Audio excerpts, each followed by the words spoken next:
Merry men. Now we Well, can be funny. we got recorded. Now we can be funny. We got All right. recorded. This is a recording. Yeah. Let's see. I like your Well, background. Was this a logo or a logo? Yeah. Let me get out of the way. That's really cool. Yeah, that's my organization logo. You got an organization? Well, the term is loosely applied. How do I get one of them organizations? I need one of them big stogies. Pork bean show. One of them big. Remember the big boss? One of them big stogies of organizations. Right. Let's see. How do I change that background again? Oh, you don't have to change it. It's good. I know, but I used it last time too. So what? All right. All right. I mean, if you want to change it, you go to where the little video sign is with a little up arrow. Yeah. Choose virtual background. Hang on. Video. Where's the video? Bottom left. Okay, there it is. Video. And there's a little up arrow. You could have blur. You could have Uh-huh. all kinds of options. Choose virtual back. Choose virtual background and click on that, and then you can just put none. Oh, there we go. I knew I had a bunch of them here. I got a RE on my background. Yeah. All right, there you go. Yeah. There you go. Yeah, that's another one I like. That's a painting that Rich Moog did for me. Oh, I love that painting. It's really cool. Yeah. Yeah. Well, yeah. Two of us together. Here comes the judge. Uh-oh. Here comes the judge. Uh-huh. You know what that means. Here come the judge. Here come the judge. We got to be on our best behavior now. Here's my picture. I got a picture of a drawing of a Sasquatch. There you go. Cool. That's a good one too. I got a picture of a real Sasquatch. Mm-hmm. of a real Sasquatch. Hi, Arla. Hey. How you doing, sis? Man. I'm good, brother. How are you? I'm hanging in. I already got in trouble this morning, so they came in and informed me they were going to come in and shampoo my carpets today. I says, no, I've got things planned for today. So here come one of the front end ladies. Our executive director said, I said, I don't give a damn what she said. She doesn't pay the rent on this one. I do. So I got in trouble again. Are they going to do it tomorrow? Or Monday or next month. I've been here 3 years and it's never been done. So why does it have to be done today? Yeah. What's the hurry? Yeah. Thom, I'm puzzled. How the hell did you keep your teeth so beautiful after 80 years? Huh? How did you keep your teeth so beautiful after 80 years? They're like pearly white. Oh, because I re-pearl them every night. You purchased those ones. Okay, I get you. That's what somebody will ask me, is that your real teeth? And I'm like, yeah, it's my teeth. Yeah, I bought and paid for Are them. you sure? That's right. I paid for them. They belong to me. Nobody else is getting them. Mm-hmm. Except my granny. Mm. My only husband, almost said first husband. My only husband didn't have teeth for years and years and years. And not long before my granny died, she got a new set. Mm-hmm. And I know wait a minute, I know where this is going. The old ones that she took out of her mouth, she gave to him.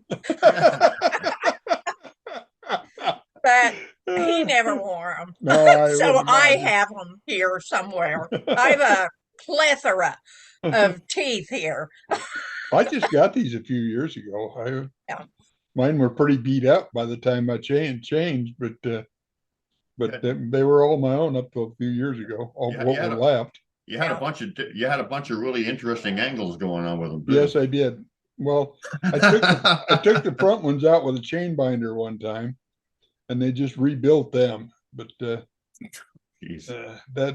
was an interesting experience too. Oh, potential spam. Oh. Oh, this was gonna publish. Well, potential scam. Yeah.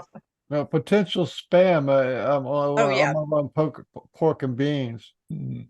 Tanya Kordek. Let me view that post. Yep. okay. Bye. Anyway, Bye. Ma just gave me I a love my forest friends. burst of reality today when she says she's leaving in 3 weeks to be here. It's not that far off now. It's not that far off, is it? And boy, Yep. am I ever feeling the energy being building up? I did There it. is, I did a podcast yesterday with a lady that's local here. Bob Hartman Horn. Yeah, Yep. and what a bright lady she is. Mm. Let's see, you ever invite her, Brian? She's been on our show. No, but invite her to the outing. Oh yeah. I guess I could. Yeah, absolutely. I think I should. Yeah.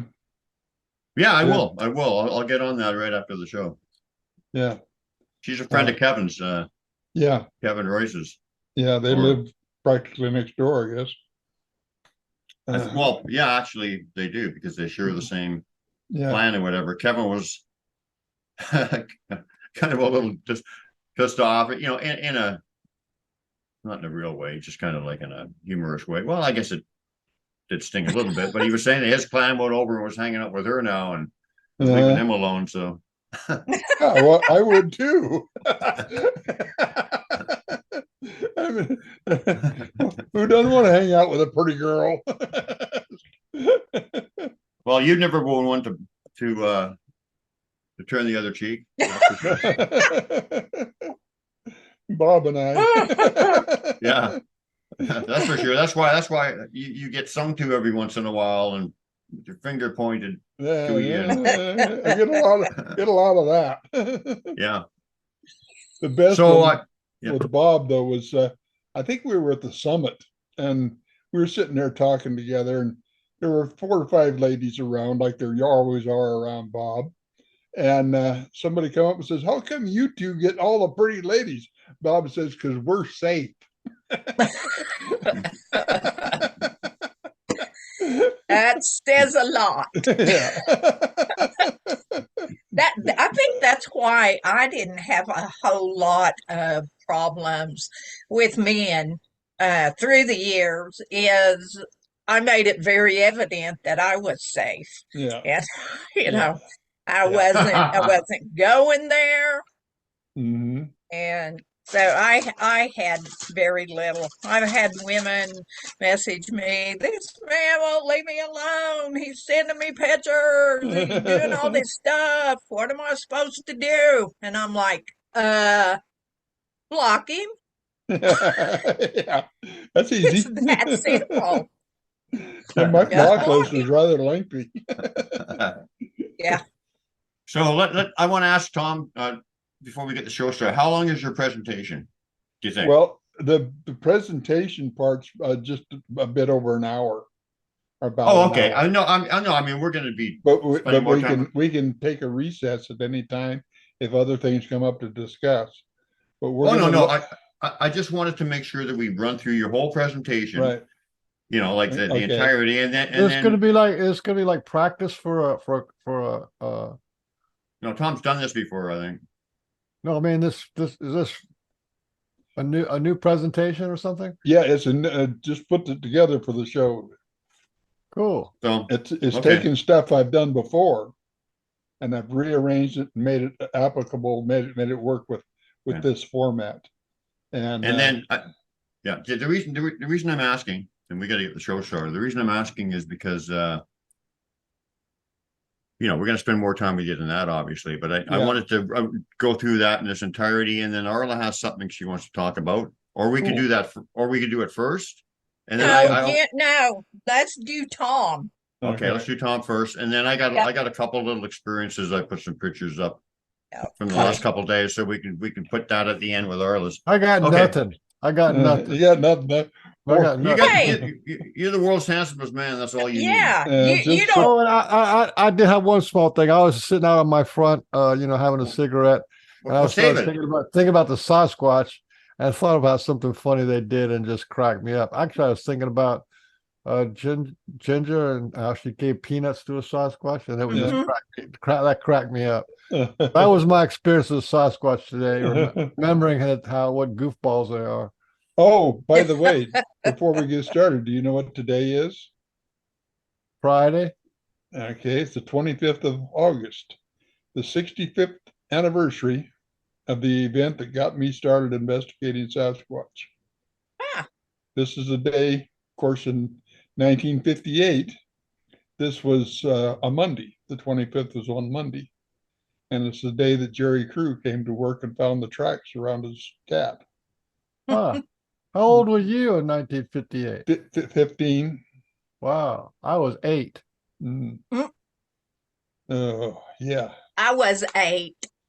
Don't add that 65 and 15 together. What was the date? What was the date in 58? August 25th. Oh, I was still 3, almost 4. Mm-hmm. Yeah. Yep. The 25th anniversary of the Jerry Crew incident. And I'd already had an encounter. Mm-hmm. Yep. Yeah, Well, actually, 2. don't add that 15 and 65 together, because that tell you how old I am, and that's too much like the age old people are. Nah, old. Nah. Yeah. I'm happy. I'm the age I am. Oh my gosh.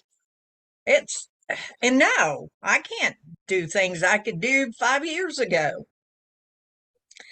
But I'm just happy to be here. Yeah. The fact I Yeah. can't walk really hurts, but Yeah.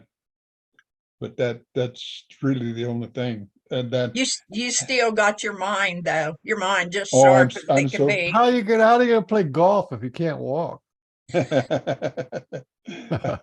play virtual golf. I do a lot better there than I did on this course. Get this place started. It's time to You go. gotta. What do you have? Like a little walker, or do you have like a wheelchair? I have a scooter and I have a walker. Yeah. And my scooter I just rearranged. It had a 12 ampere hour battery on it. So I added a 22 ampere hour battery and put a switch between them. So I actually have 2 batteries now at about triple my range. I can run all over town now and back. Sweet. Yeah. So you can actually go to the store if you want to sell. Oh yeah. No, yeah, that's cool. And I do. I wander around town sometimes.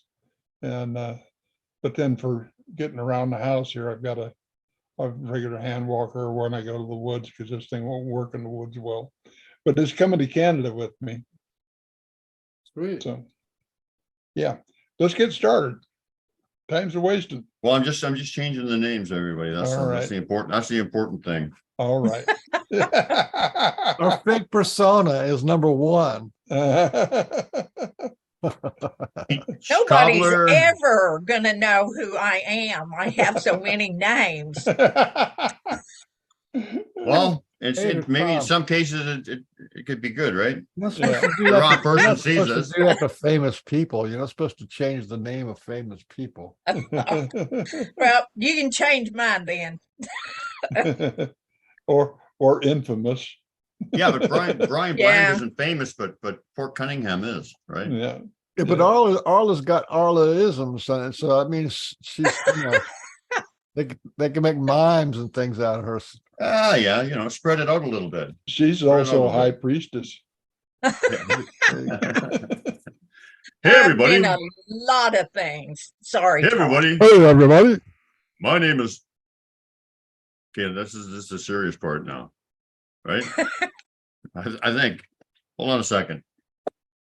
I got to get all my little. Okay. Hey, everybody. My brain just went out the window.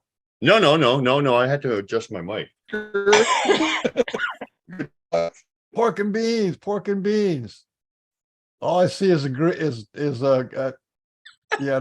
There you go. You know what? Hang on a second. Jeez, this once again another epic fail with the start. We are so professional. I just love it. I just cringed at the thought of all these pictures I have. There we go. Okay. Hello, everybody.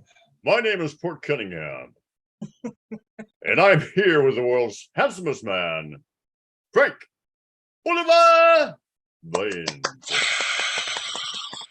This is the Pork and Bean Show.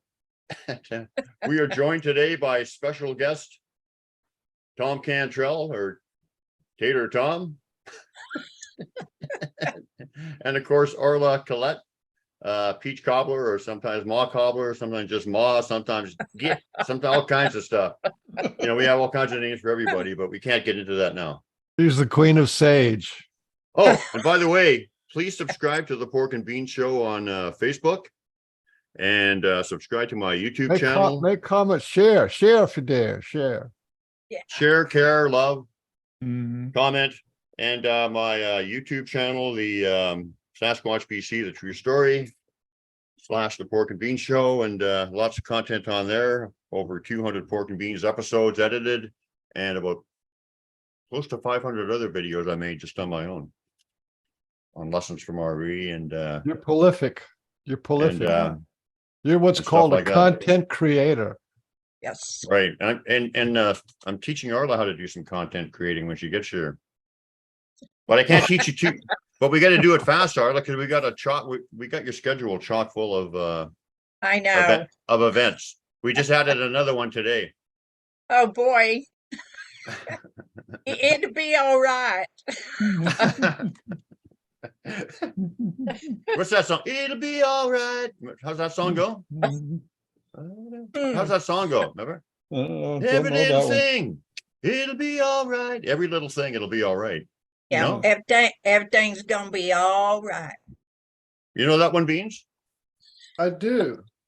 Can you sing it for us? That's all right. Don't worry about a thing, because every little thing is gonna be all right. All right. Oh, I like the bass. The rich bass tones at the end there. Like, who was that guy? Buddy Rich? No, not Buddy Rich. And then there was, let me tell you, don't worry. or was that the drummer? Was it Buddy Rich? Or Buddy Rich was the drummer. Buddy Rich is the drummer. There was another Buddy with a deep voice, wasn't there? Or was there? Mm-hmm. Well, who was it? Buddy.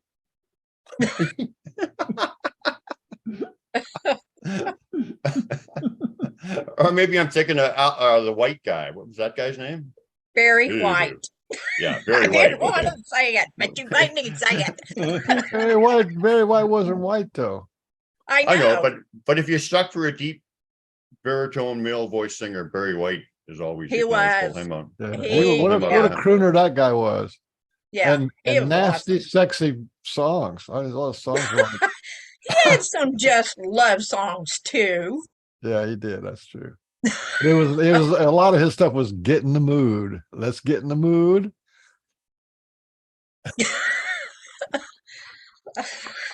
I'm not even going to go there. I'm just gonna. That's what he did. That's what he did. Very well. Tom's trying to remember, what was that mood they're talking about? I'm safe, remember? Oh my gosh. Oh my gosh. So today we're going to get into a really good presentation that's dear to Tom's heart. And it's, I guess we're going to call it Proof of Sasquatch. Is that what we're going to call it? That's what it is. We're going to talk about proof. I mean, you know, everybody who pretty well watches this show knows, you know, Sasquatch exists. I would think, or fairly sure that they do. But, you know, but to actually have somebody come on here and show, you know, like scientifically how they exist and from his experiences or whatever. It's a really compelling report he's going to do, because I've seen it before, or not this exact one, but I've seen bits and pieces and your stuff in different presentations, and it's undeniable. And I think Proof of Sasquatch is an apt title for it, because our focus generally on the Pork and Bean Show isn't the scientific one, but if you're going to be dealing with something, it's nice to know it exists. Absolutely. And this is kind of showing that, right? Absolutely. And we've all had it. If you say this is so, where's your proof? You'd say that they live, but I've never seen one. So where's your proof? You don't have any proof. All these years you've been doing this and you don't have a nickel's worth of proof. Wrong, butter breath. Butter breath. I've been 65 years doing this. Do you think I have the patience to do something for 65 solid years without some proof? The point is, I've got all the proof I need. I can't prove anything to you or you or you. All I can do is offer evidence. It's up to you to decide what constitutes, how much evidence constitutes proof in your own mind. Okay. So let's look at that logically now. And we're going to start with an incident that happened, believe it or not, 65 years ago today. It's the incident that got me started. And if you'll put up picture JC1. Okay, just go on, give a little more preamble, Tom. I've got them organized, but I got to get to that page and kind of get them set up. That. In 1958, there was a crew building road in Northern California. Actually, they were building the roads that Bob and Roger were driving in 1967. Their equipment camp is the same place where Bob and Roger camped the 20 days they were in Northern California prior to the Patterson Gimlin film. And they were working out of camp, which meant it was so remote that they lived in camp on the job all week and then went home on Friday night. Why? Because it was, a 2-hour drive from the nearest town, Willow Creek. There was a little town of Orleans about an hour away, but an hour and a quarter away. But it was, on dirt roads. If you've ever seen the roads in Northern California, the logging roads before they were gravelled and paved, they're about 8 inches of dust. Okay, and they have potholes in them that if it's raining, you need that's BM1. I want JC1. If it's raining, you need a periscope and a snorkel tube to get through them. So in order to go where they didn't have to do this, they stayed in camp all week. Well, as you can imagine, it's kind of hard to keep people in camp if there's any problems. Well, on Monday morning, this crew come to work. Of course, they had their groceries for the week. They had, their fresh clothes, fresh laundry, and maybe even a liquid libation or two to make the nights a little warmer.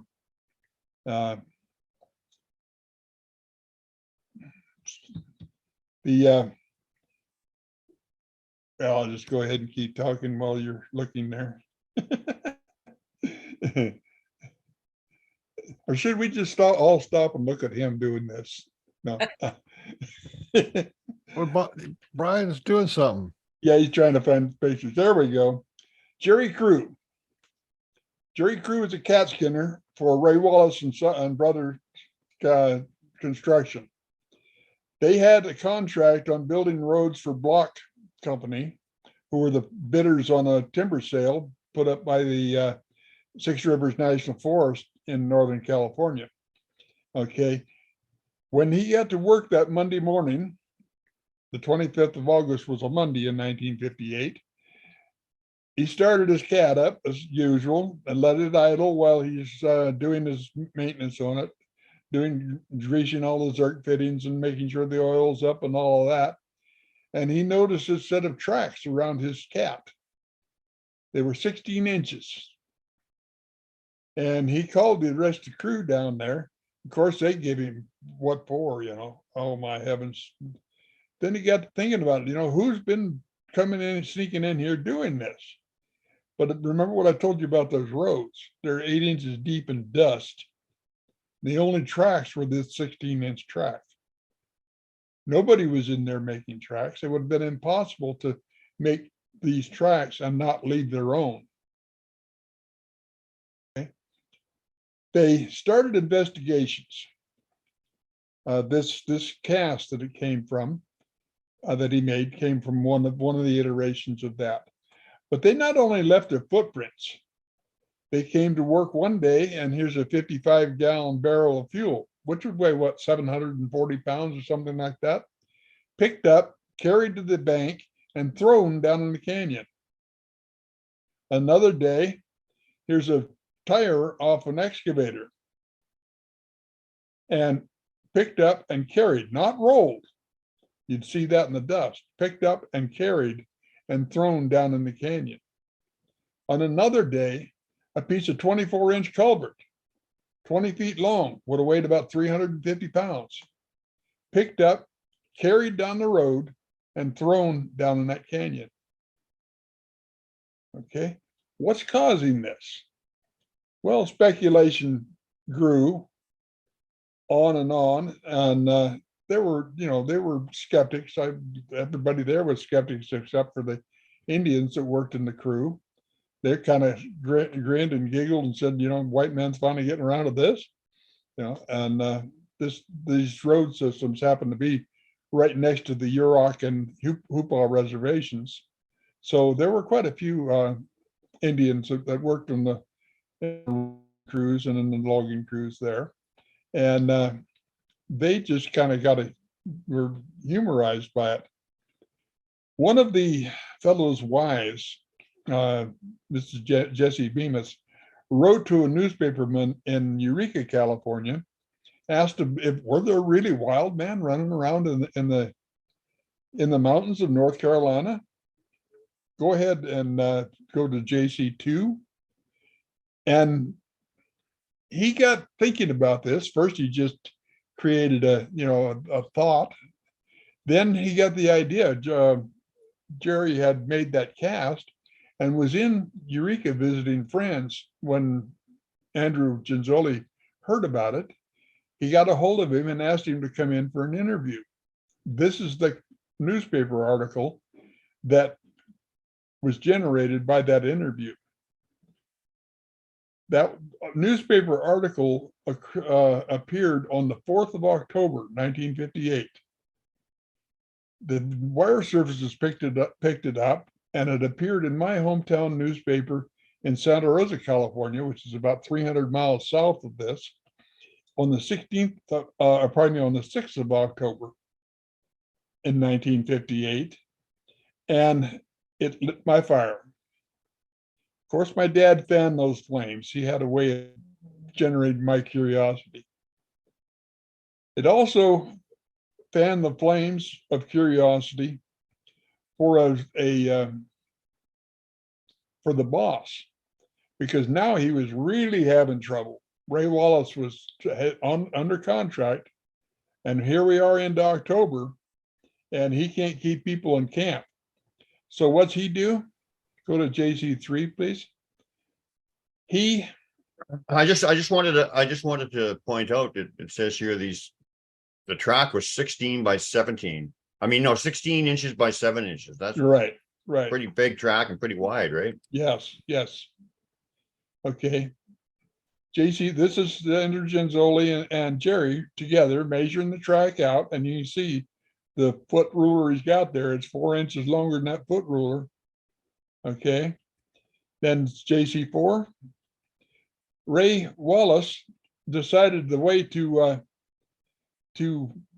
solve this problem was he would make out JC5.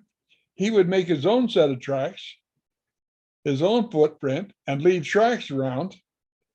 And then he could say he did it. It was just a big joke. Ha ha ha.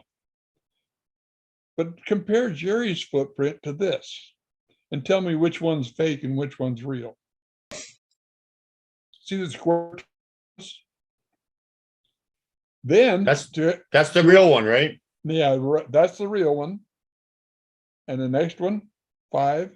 And we've seen a lot of tracks that look like that. Right. And another That thing, doesn't look anything like one. no, not anything at all. The first problem he found was that it was hard to leave a track. He puts these things on his feet. They're 16 inches long, 7 inches wide. It's like having snowshoes on. He doesn't sink in. That's number one. Number two, his tracks started showing up on the 7th, 8th of October. From 25 August to 4 October, Ray Wallace was in Costa Rica. That is fact. That is provable fact. Not hearsay. How could he have been leaving tracks from 25 August to 4 October when he wasn't even in the country? Okay. After this newspaper or article got out, go to JC6. The world-renowned paleontologist came in. Dr. Ivan T. Sanderson has written 13 books on hominids and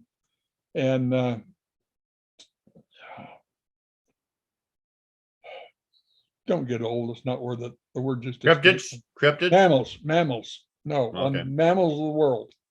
Okay. His books were the go-to source for information on mammalia in the world. He did a total investigation. He wrote 2 articles, one for True Magazine, one for Argosy Magazine. And you have to remember, in 1958, magazines like that were our internet. That's how information was disseminated. True and Argosy were both men's magazines. Okay. Here we have a world-renowned paleontologist making the statement that a hairy hominid exists in Northern California. He tracked it from where it was first found, where the tracks were first found coming down the mountain to the road. The angle on that mountain was 73 degrees. That's steeper than a cow's face. Oh. You're not walking on that slope. But he did. Our big hairy friend walked right down that slope onto the road, found cats, played his shenanigans, and left. Okay. That's Jerry Crew's story. That's what got me started. Now, Yep. Let's go to PG1. PG1? PG1. Okay. Next in line. Just give me a second here. Just give me a second. I gotta find it. A young man with rough stock rodeo rider was doing a documentary on Sasquatch. He had lots of testimonials, and he was a cancer survivor. He had non-specific Hodgkin's lymphoma, that's what it's called. And he was in remission at this time. He heard about a set of tracks that had been found, 3 different size tracks had been found in this same region in Northern California where Jerry Crew was that's PG2. Go back to PG1. Yeah, I don't have PG1. I don't know if you sent it to me. I've got every other picture in sequence. That's too bad. Well, it's just a beautiful picture of Patty in full color walking across the Well, no, I've got PG3, which is Patty. Yeah, PG3 is but that's a different one. This is a long range view. That's all right. We can do without it. What do you want me to go, 2 or 3? Just go with 2 right now. Okay. The let me give you a little background here before we get to this one. Roger enlisted Bob's help because Bob had the horses and he also had a truck. And also Bob was ready to go riding at the drop of a hat. He'd drop the hat himself if he thought he had to.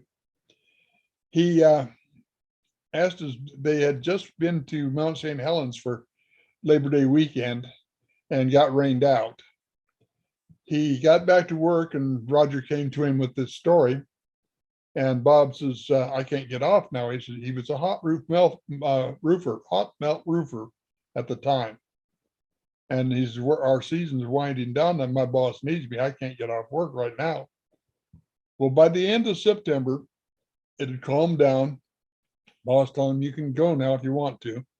So they loaded up. They had his horse and Roger's little horse. Said a little aside on Roger. He didn't have a trailer for his horse, but he had a Volkswagen van and he'd carry his horse in his Volkswagen van. He was trained to get in the van and ride with him. And so they loaded up and they borrowed a horse from Bob Hieronymus, a roping horse, actually, former roping horse. And they went down to California, 2 men, 3 horses. They spent 20 days riding the roads all night long, riding the hills all day long. They were sleeping 3-4 hours a night. And Bob was about worn out. And he, on the 20th of October, 1967, Bob told Roger that, I'm going home on Sunday. This was Thursday night they were talking on the 19th. And Bob says, well, couldn't we stay just a little longer? No, he says, well, how about if you leave me here and come back and get me? Bob says, if I leave you here, you're going to be here till spring because I'm not coming back. So Roger says, okay, since we only got a couple more days, how about we ride up to that good looking habitat we were in the other day? And they would take a camp and camp out overnight, just a spike camp, and spend the night up there. It's okay, that sounds good. Well, Bob was up early the next morning. He always got up early. Roger tended to sleep in a little more. And he left camp, but had a loose shoe. So he came back and tightened the shoe up on his horse's hoof. And Roger got up and he went with him this time. So there's the 3 of them riding up the road, the trail alongside of Bluff Creek. Now, you got to remember at this time, this was pretty open ground. The flood of 65 had come through there and wiped out everything. Okay. They got to, no, go back to, because I'm going to talk about Hieronymus here in just a second. They got the picture. They got the film that Bill Munns called, 60 seconds of film that created 50 years of controversy. But they thought they had the key. Roger thought he had what the world was waiting for. They drove back home. Roger's brother-in-law, Al Diatley, was supposed to finance this trip, never did, but he took charge of the film and began a campaign to show it around the country. Okay, Bob was left out of this.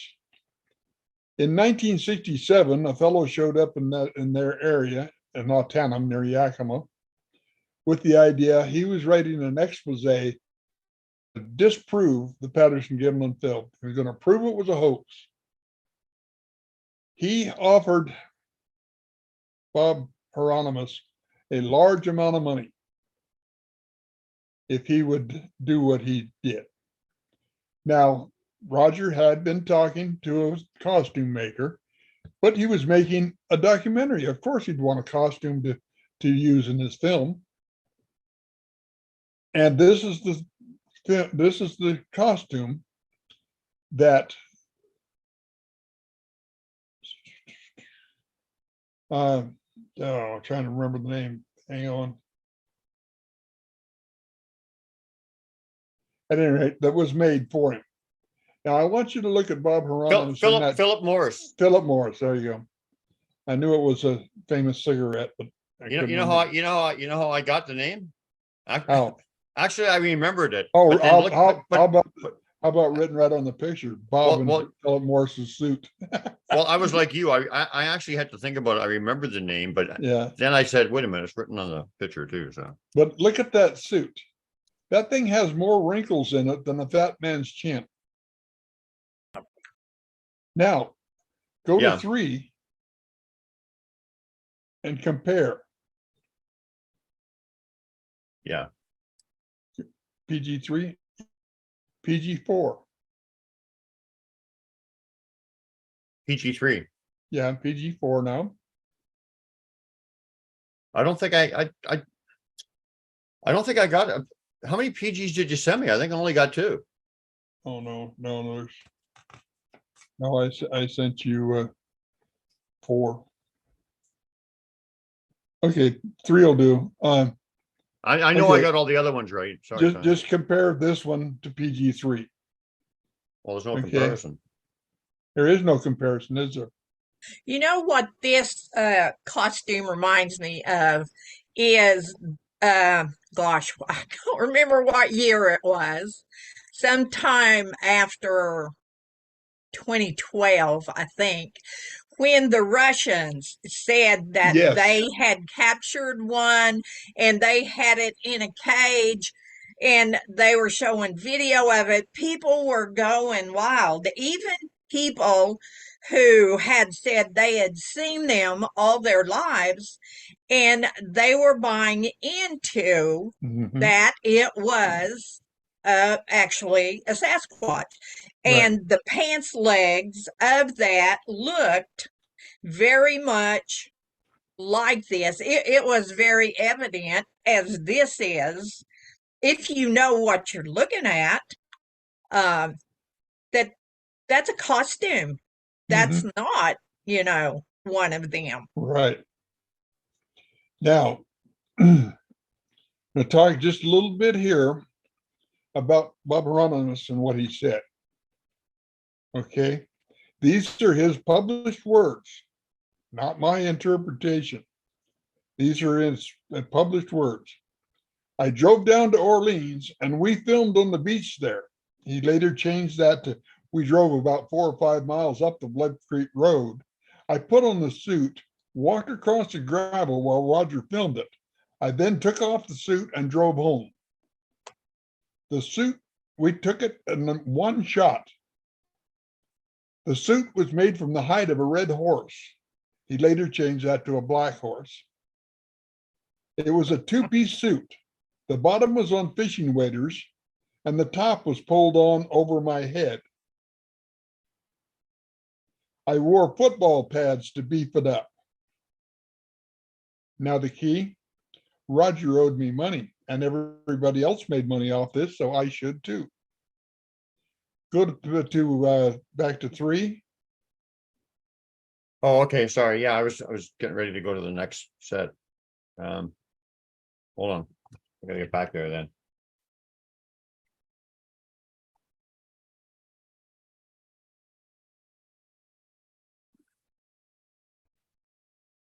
The name of the person that was doing the book is Greg Long, and he wrote a book called The Making of Sasquatch. Oh. That's 2. Nope. Okay. This will do. This will do.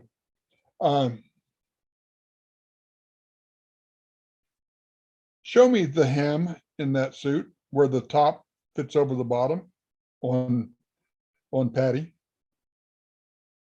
Okay. Show me the football pads.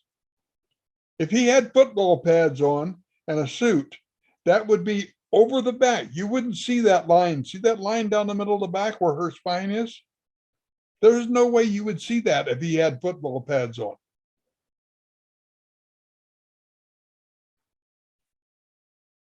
Does that make sense? Yeah. Okay. Where did you guys go? I lost what was going on here. All right. Do you think that he would have driven 14 hours to reach them, then turned back around and drove 14 hours home?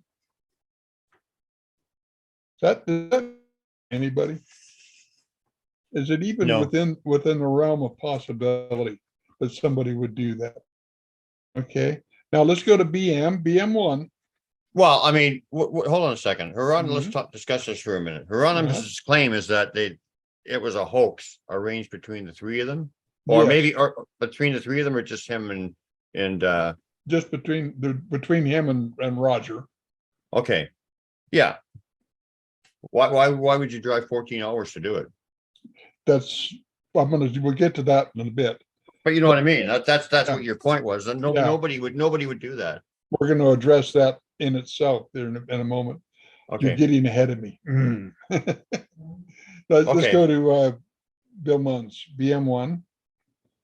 Okay. Bill Munns is. Let me find that. Let me find that while you're. Okay, I'll speak for a minute while you're looking. Bill Munns is a creature maker. He is such a creature maker that he ran the school for making creatures. If you've seen Creatures from the Black Lagoon, that's his work. Okay. He knows something about costuming, and he knows something about making creatures. He was invited in to analyze the Patterson Gimlin film. He had a first generation copy loaned to him by Patricia Patterson. And in her home, he analyzed it not only frame by frame, but layer by layer of the emulsion within each frame. Okay. BM2. Bill wrote a book. What? Why is that there? That's 6. Okay. Bill wrote a book when Roger met Patty. I urge you to read this book. If this subject is at all interesting to you, he goes through this chapter, letter, and verse. I guarantee you. All right. 1 minute of film, 47 years of controversy. It's been a few years ago. Okay. Excellent book. Now, what he found, first of all, BM3, when Patty is doing her look back, she does something we've all done. She's not looking where she's putting her feet. She steps, the ground is a little further away than what she thought it was. So what happens? She hit a little harder. We've all done that. We hit a little harder than we would. And her boob jiggled. Bill took that, got a grant, and did a study on it. He took the prostheses that were available for costuming and creature making in 1967 and tested them against a live woman. The only thing that would create that jiggle, was a woman's breast. The prostheses were too solid. So it could not have been a prosthesis in 1967. Okay, next one, BM4. Bill then aligned a lady model with Patty. See in the middle picture, her knee has been adjusted so it's at the same angle as Patty. Then a line, the purple line, is drawn across right at the bottom of the butt cheeks so that they all align. But look what happens from there. Look where the lady's knee is, and look where the green line at the bottom. See where Patty's knee is. Her knee is clear down Patty's shin. If they're the same size, and the same size, wouldn't they? Then look at the forehead. In the top of that picture, you see a side view of Patty, and you see her. Now, you and I, at our brow, our head goes straight up. See Patty's? Hers goes back. If you had a hood, a mask, head prototype on a human, she couldn't see out of it. If her eyes were looking out the eye holes, her head wouldn't fit in the mask. Can you see that? So let's look at the eyes. See where the lady's eyes are, and then they're marked on Patty. I'll go to the next one, PM5. This will show it better. Okay, see the dots up there, right at the top of that black arrow? That's her eyes. See where Patty's eyes are. If you could make a suit that did the things that Patty does, you couldn't find a person to fit in it. Does that make sense? You notice the blue dot right above the green line and the white dot right below it? Those are the same points on her shoulder.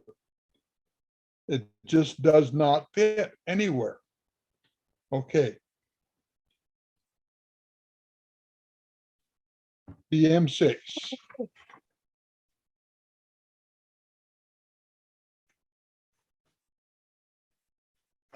Okay. We're going to get into some logical thoughts on this now.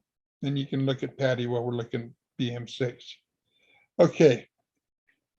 If you were going to film a hoax and you lived in Yakima, Washington, why would you travel over 600 miles from home to film that yard? You've got the Blue Mountains in your front yard. Both of them are literally well populated with Sasquatch. Murphy's Law of remote location.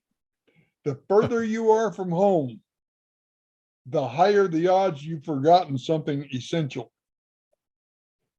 And the corollary to Murphy's Law, the further you are from home, the higher that what's locally. If it was filmed at the end of some nondescript logging road in the mountains, who would ever know? They could have filmed that film if they wanted a hoax within 10 miles of their home. Why would you spend 3 weeks waiting to film it? Driving all night, writing all day.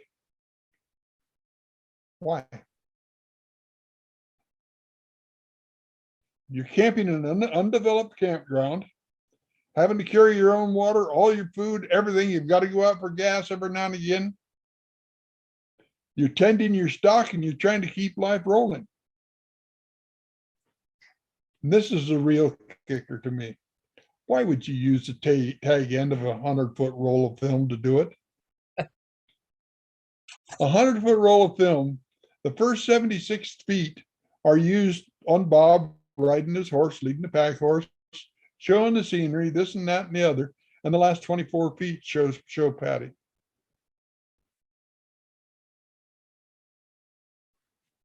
Does that make sense to anyone? None of it makes any sense. Please raise your hand, because I'd like an explanation. It does make ID of the site irrefutable, but it does nothing to create the worth of the film. And why would you choose a site 3.5 miles from the nearest road? Let's choose a spot that's only accessible by foot or by horseback. Okay, remember Murphy's Law. It compounds exponentially when you're remote from a remote spot. Why would you film next to a noisy creek? Now your actor can't hear you. You can't communicate. The banks are tricky. Roger fell. fell right in the creek. All communications must be by hand signal, and it's necessary to navigate rough ground and water. None of this would make sense. And then the second half of that, why would you film it all from behind? Now you have zero communication with your actor. He can't see you. He can't hear you. And he's walking directly away from you. You have zero control of route. You have zero control of speed. You have zero ability to adjust anything in process. The photographer is constantly chasing the actor to even get a scene. Also, according to Bill Munns, in a costume, the suit is the worst part to make look right. No one films a suit from the rear if he has a choice in the matter. Why would you shoot only one take? He knew he ran out of film. He knew he fell down in the creek, did not even know if his camera was working. The first thing Bob asked him when he came back is, did you get a good shot? He said, I don't even know if I got anything. He said, I fell down. I don't even know if the camera was working. So why would you do it one take? He'd driven 600 miles from home to shoot this hoax with 3 men and 3 horses. Yeah, it makes sense to do it in one, but doesn't it? Not to me. Any one of these 7 is enough to create doubt of a hoax. All 7 of them being true kind of drives a nail right in the heart of it. Yeah.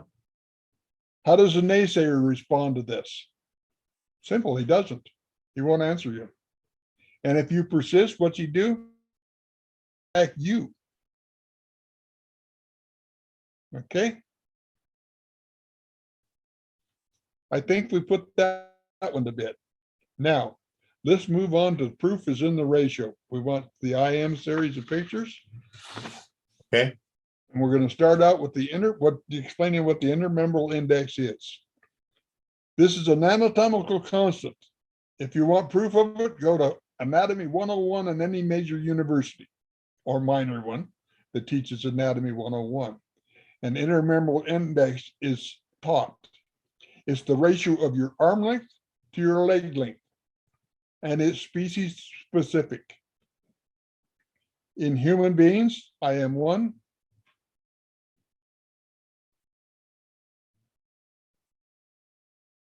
In human beings, our ratio of arm length measured from shoulder to wrist to leg length measured from hip to ankle is 0.72 multiplied by 100 to get rid of the decimal points. So our intermembral index is 72. In me, my arm is 23 3/4 inches from shoulder to wrist. My leg is 33 inches in length from hip to ankle. My IM is the ratio of 5 to 33 times 100, or 71.97, which is pretty close to 72. Now, does that mean everybody in the world is going to be exactly the same? No, I guarantee you Kareem Abdul-Jabbar probably was a little different than that. But what that does do is it puts you in the center of the bell curve. And then your standard deviations will come out from that. Okay, now let's go to IM2. What about our hairy friends? Look at there. Arm length, leg length, 84.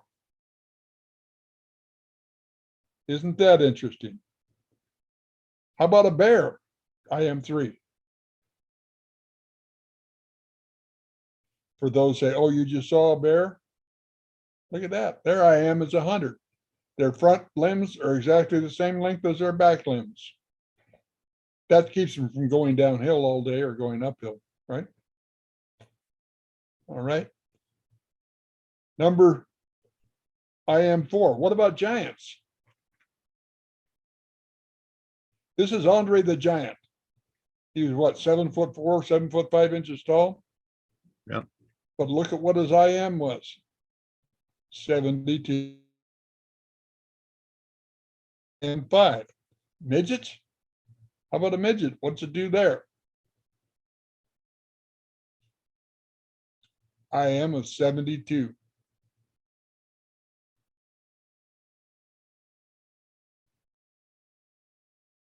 Yeah. How about other primates? Gorilla.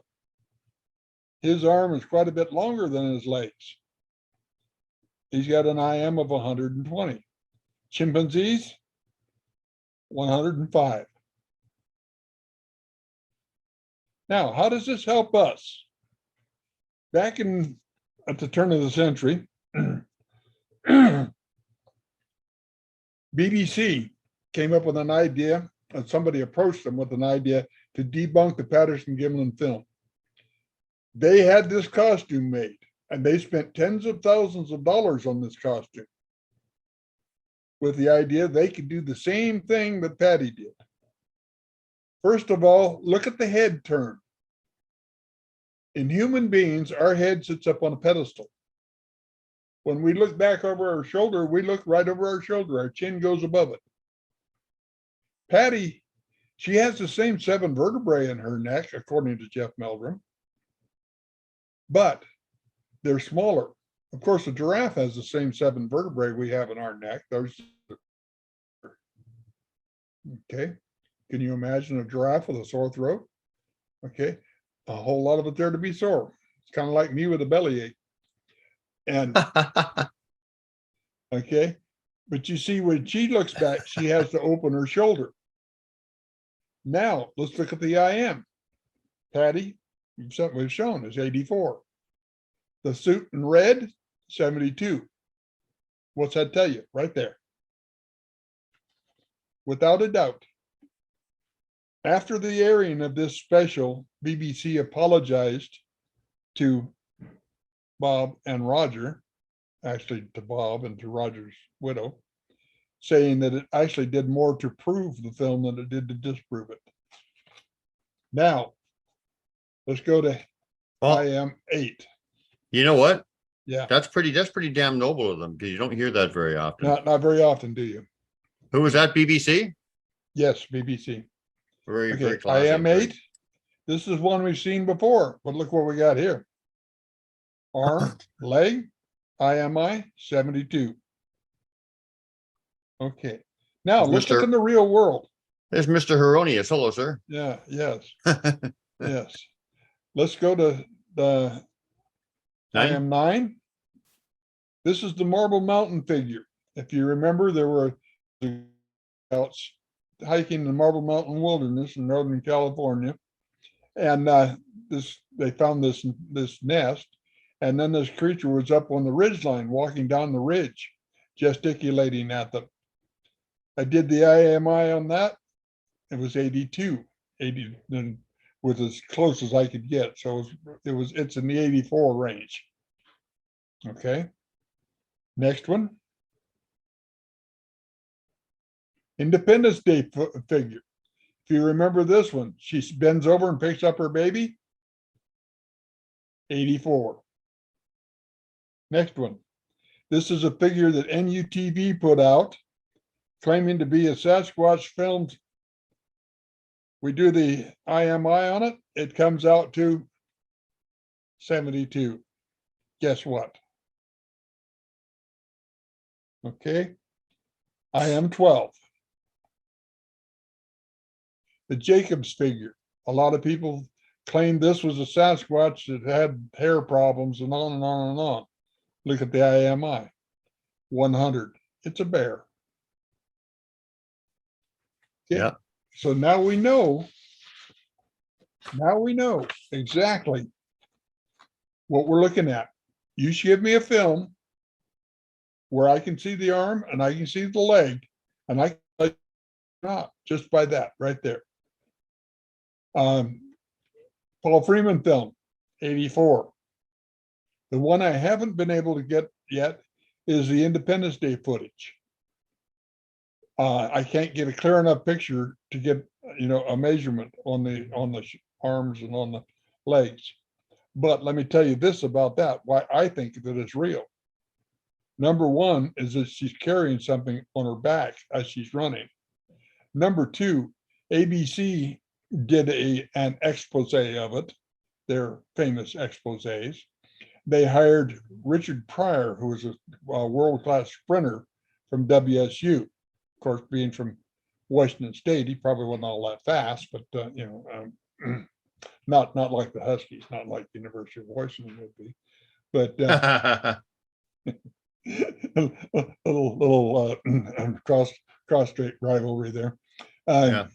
But he ran it 5 times, nearly as fast as she did.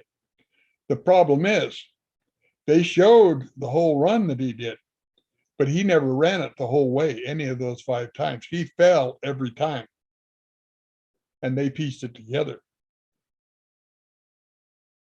and said, oh, look, he ran it. But they did the same thing to Paul Freeman when he was on Good Morning America, 94. Paul's one of the most straightforward, humble people I've ever met in my life. That's what in his film, where he's the part where she moves out and he sees her the first time, he says, oh, there she goes. That's about as excited as Paul ever got. Okay. They interviewed him. They asked him, have you ever made fake feet? Well, of course, we've all made fake feet to compare with the tracks we found to see what we do compared to them. The first thing we find is we don't sink in. Okay. He went and explained this all out. When they played the interview back, have you ever made fake feet? Yes, I have. And they cut it right there. I went to making like a fool. It's the last time I've ever watched anything on ABC News of any kind. That was 1994. Okay. So that's my opinion of. Now, in summary on this, you can drop the picture for now.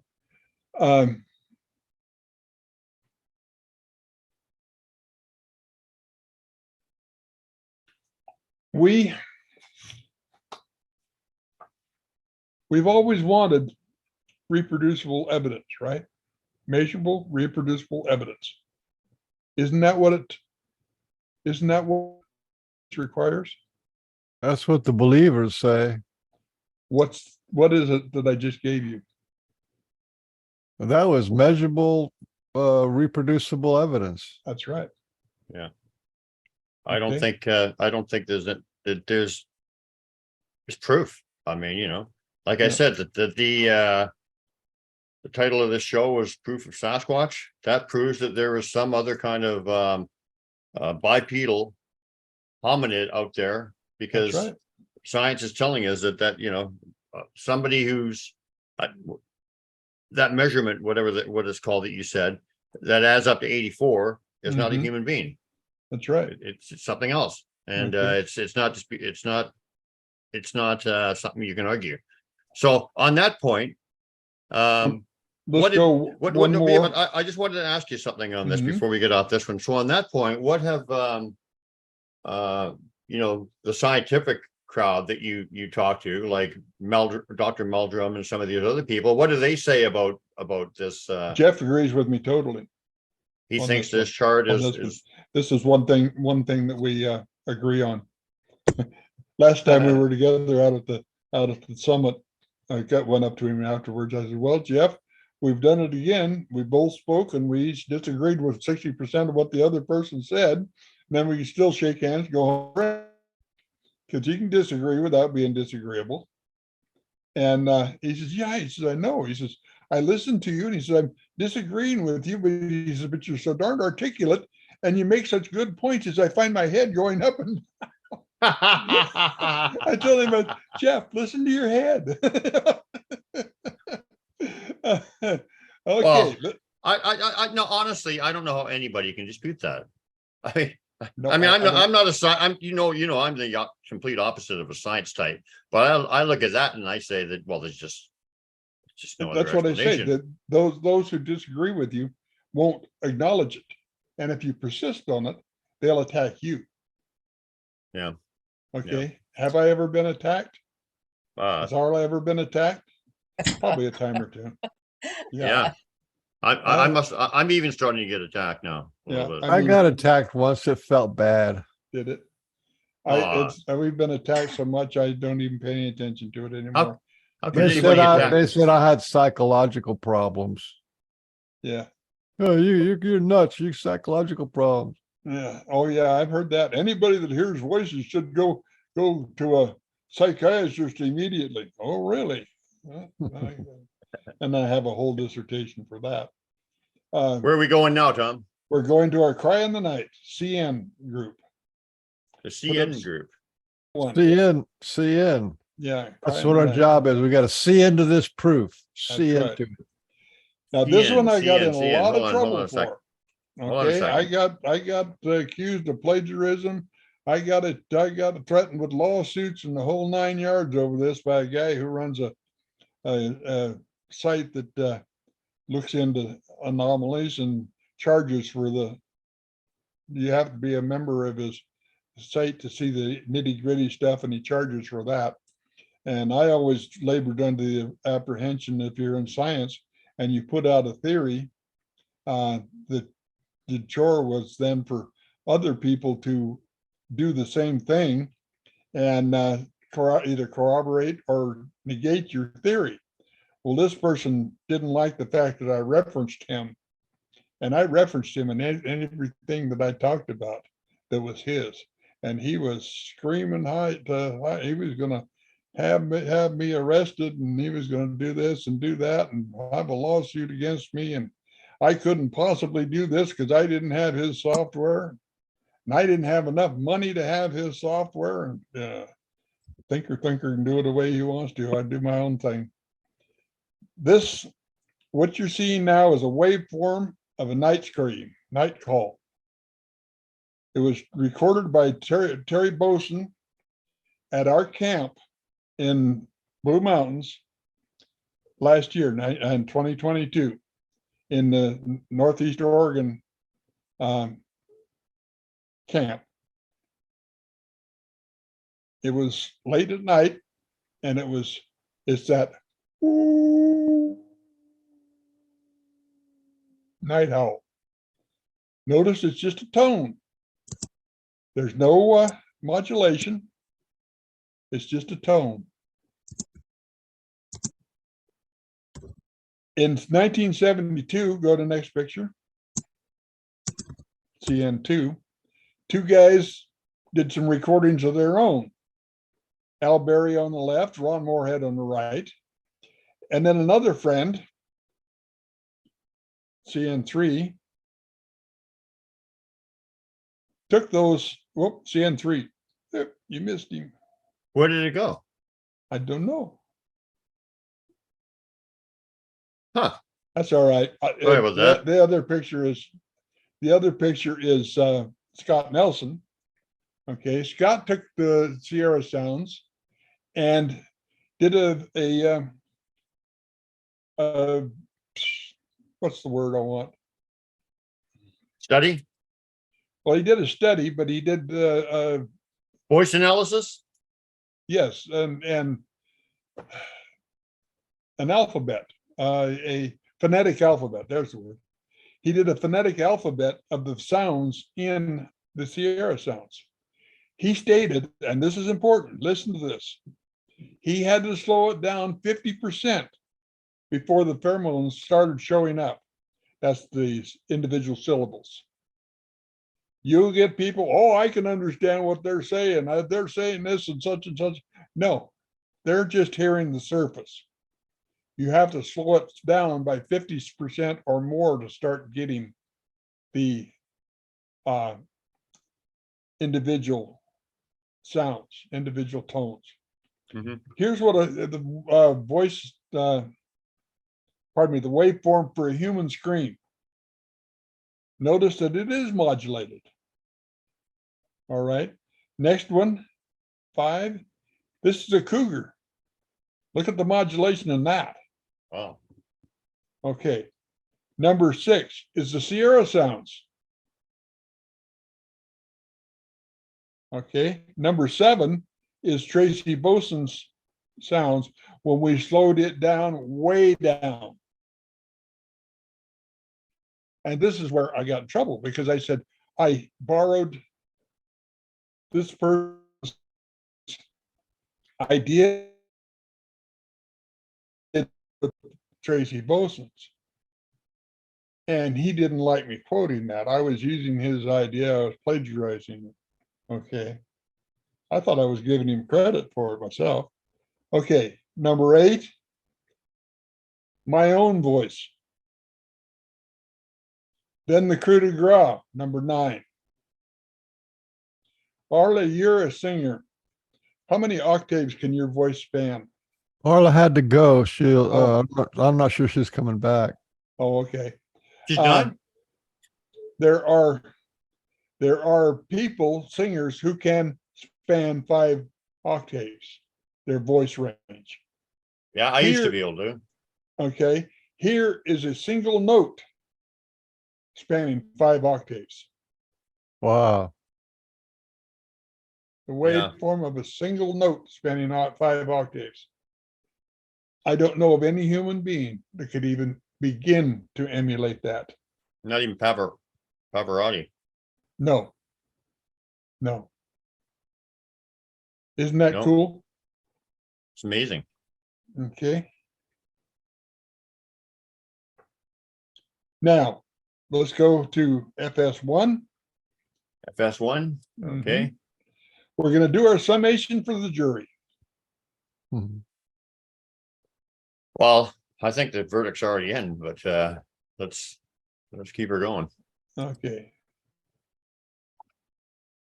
That's FS2. There we go.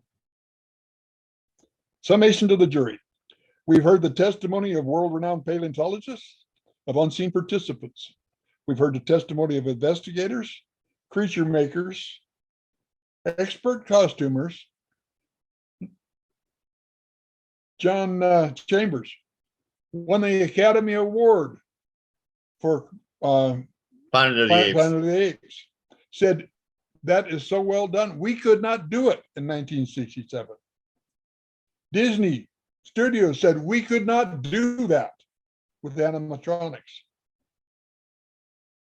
Okay. All of these people agree. It could not have been done in 1967. But my opponent says, my brother-in-law says, well, your brother-in-law is an idiot, so what's your point? You know? Intermembral index, and we're going to go back to FS2. How long have we been told we need reproducible, measurable evidence to move forward? What is the intermembral index if not so applied here? FS3? So this guy's a human, right? Yes. Pretty good 72. cost, pretty good cost. Pretty good costume, isn't it? Yeah. Okay, that's the night howl. Yep. FS4. Sierra sounds. FS5. Me. What's the difference? What is the difference? You know what that long howl is? And this just proves it, or at least it's very heavy evidence in its favor.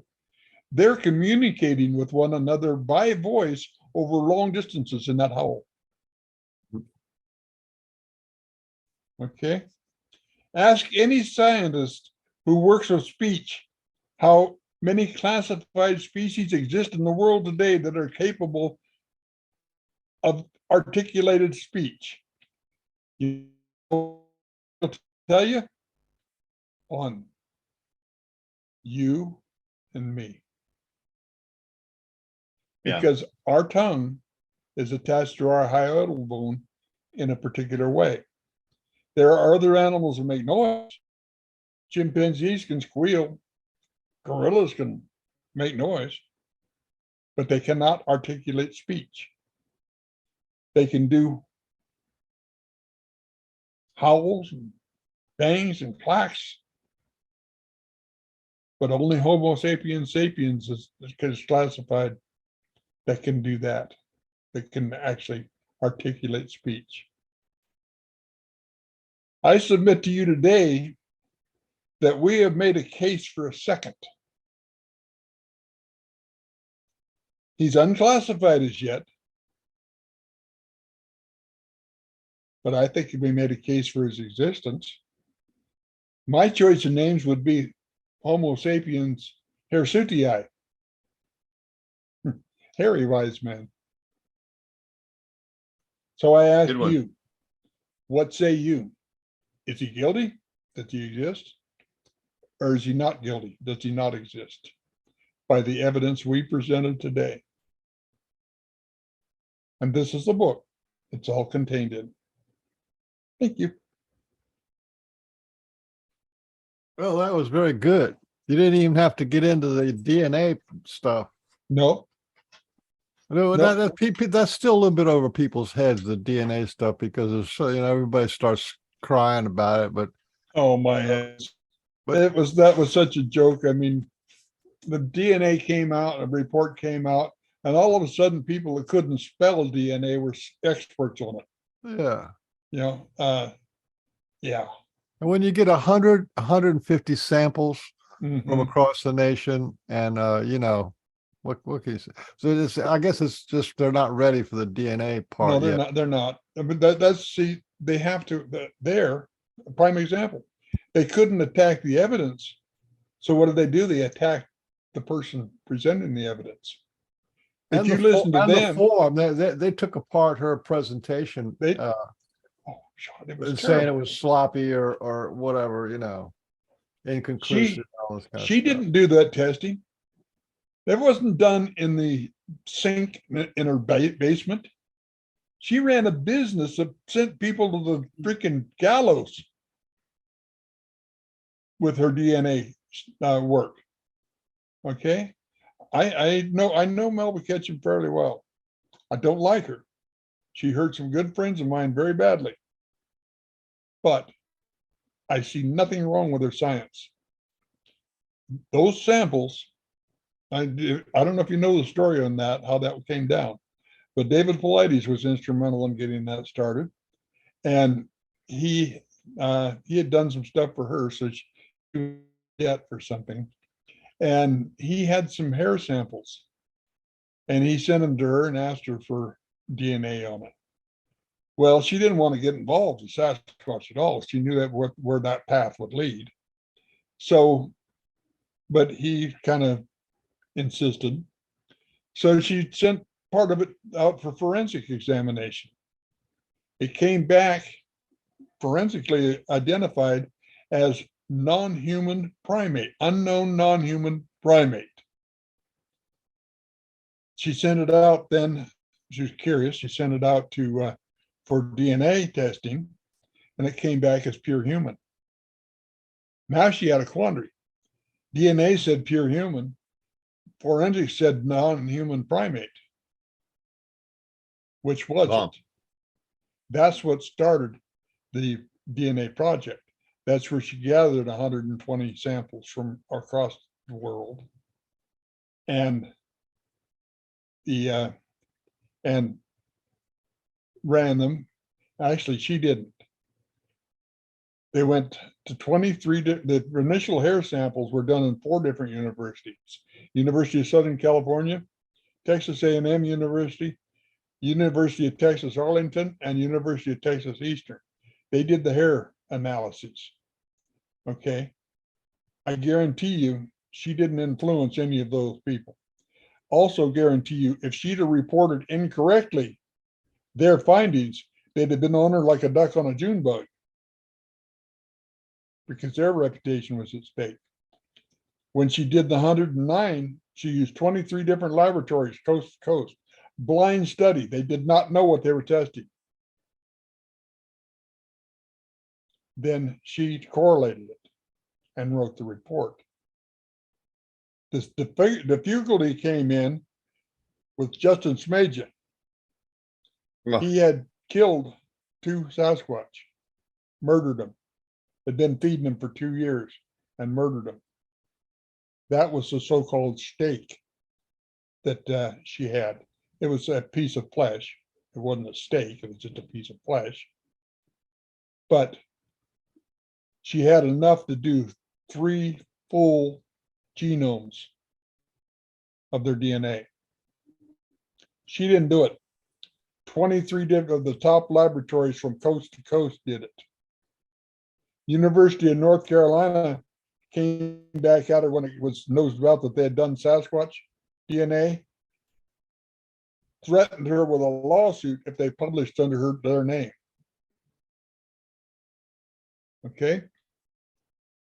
That's the story behind the DNA. Now, Smaja,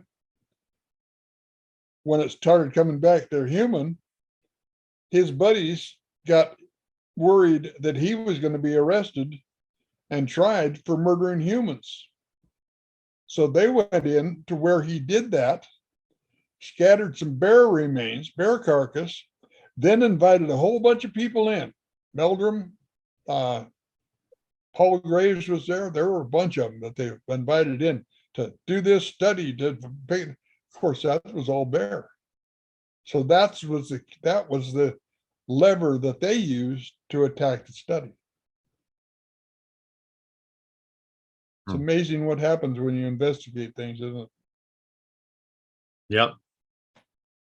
Yeah, the other big complaint I have about disclosure, right, which is you want to find out, disclose the truth and all that, is you have the UFO community, and this same kind of questions were coming up in the UFO community. You don't have proof, you just got blurry pictures. But they had proof. They had these craft would land and then burn the grass and change the chemical composition. And for a while there, they were dropping little pieces of metal on people's driveways and stuff. And then there was another whole time for years that they would drop this kind of like an angel hair kind of stuff, like some kind of foam. So they just had, they had layers and layers of evidence, But then the thing that the Sasquatch and the UFO people have in common is everybody discounts the witness account. That's right. And to me, it's like, what are you talking about? If you have all these UFOs, and so 50 years they had about UFOs, is what kind of an object it is, and it's all about the object. And nobody was talking about who's inside the thing, And it was only the people who were the contactees or the people who were friends with the star people that had the inside stories. The same with the Sasquatch. You can look at Sasquatch from the outside all you want, as many footprints as you want, many photographs as you want, but it doesn't necessarily mean you're going to learn very much at all about the Sasquatch people.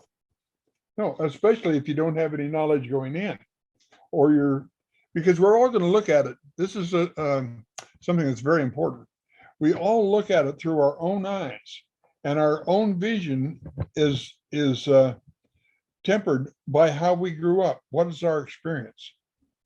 You can have, that's one reason why eyewitness testimony is subject to scrutiny, because 2 people can look at the same event and totally different things because of their experience. In my book, Sasquatch Face to Face, it's a compilation of 32 different face-to-face encounters. And many of them, the person is talking about how absolutely frightened they were. They're scared to death. They just know they're going to be dragged off and eaten or something. And all it's doing is standing there, not doing anything. But in their mind, they're totally, totally scared. Absolutely beyond relief. Yeah. Well, that's why, like when people talk about, like, we said many times on this show, people can have the same identical encounter. And depending on how you look at it and your understanding, some person will be just terrified out of their mind, like I just escaped my life. And one person will be oh my God, my friends are here. I'm so happy. Yeah. You know, And there's nothing different. It's exactly the same interaction. It depends on how you look at it, right? Yep. A friend of mine was asked the other day on a podcast by one member of the audience, what would you do if you came face to face to one? Well, I say hello myself. Yeah. Hi, how you doing, big guy? My name's Tom. I'm here just hanging out today. Am I bothering you, or do you, Yeah. What'd they do when you said that? That's simple. It's that simple. Did they make any comment? Yeah, instead of trying to be scientific, they need to be anthropologists, which is like to go and That's visit right. a new tribe. And if you go and visit a new tribe, you don't go with cameras and guns and radio electronics. Well, you go with little gifts and you sit with them. And for the people who are trying to find about a tribe, is you don't go walking into their tribal house.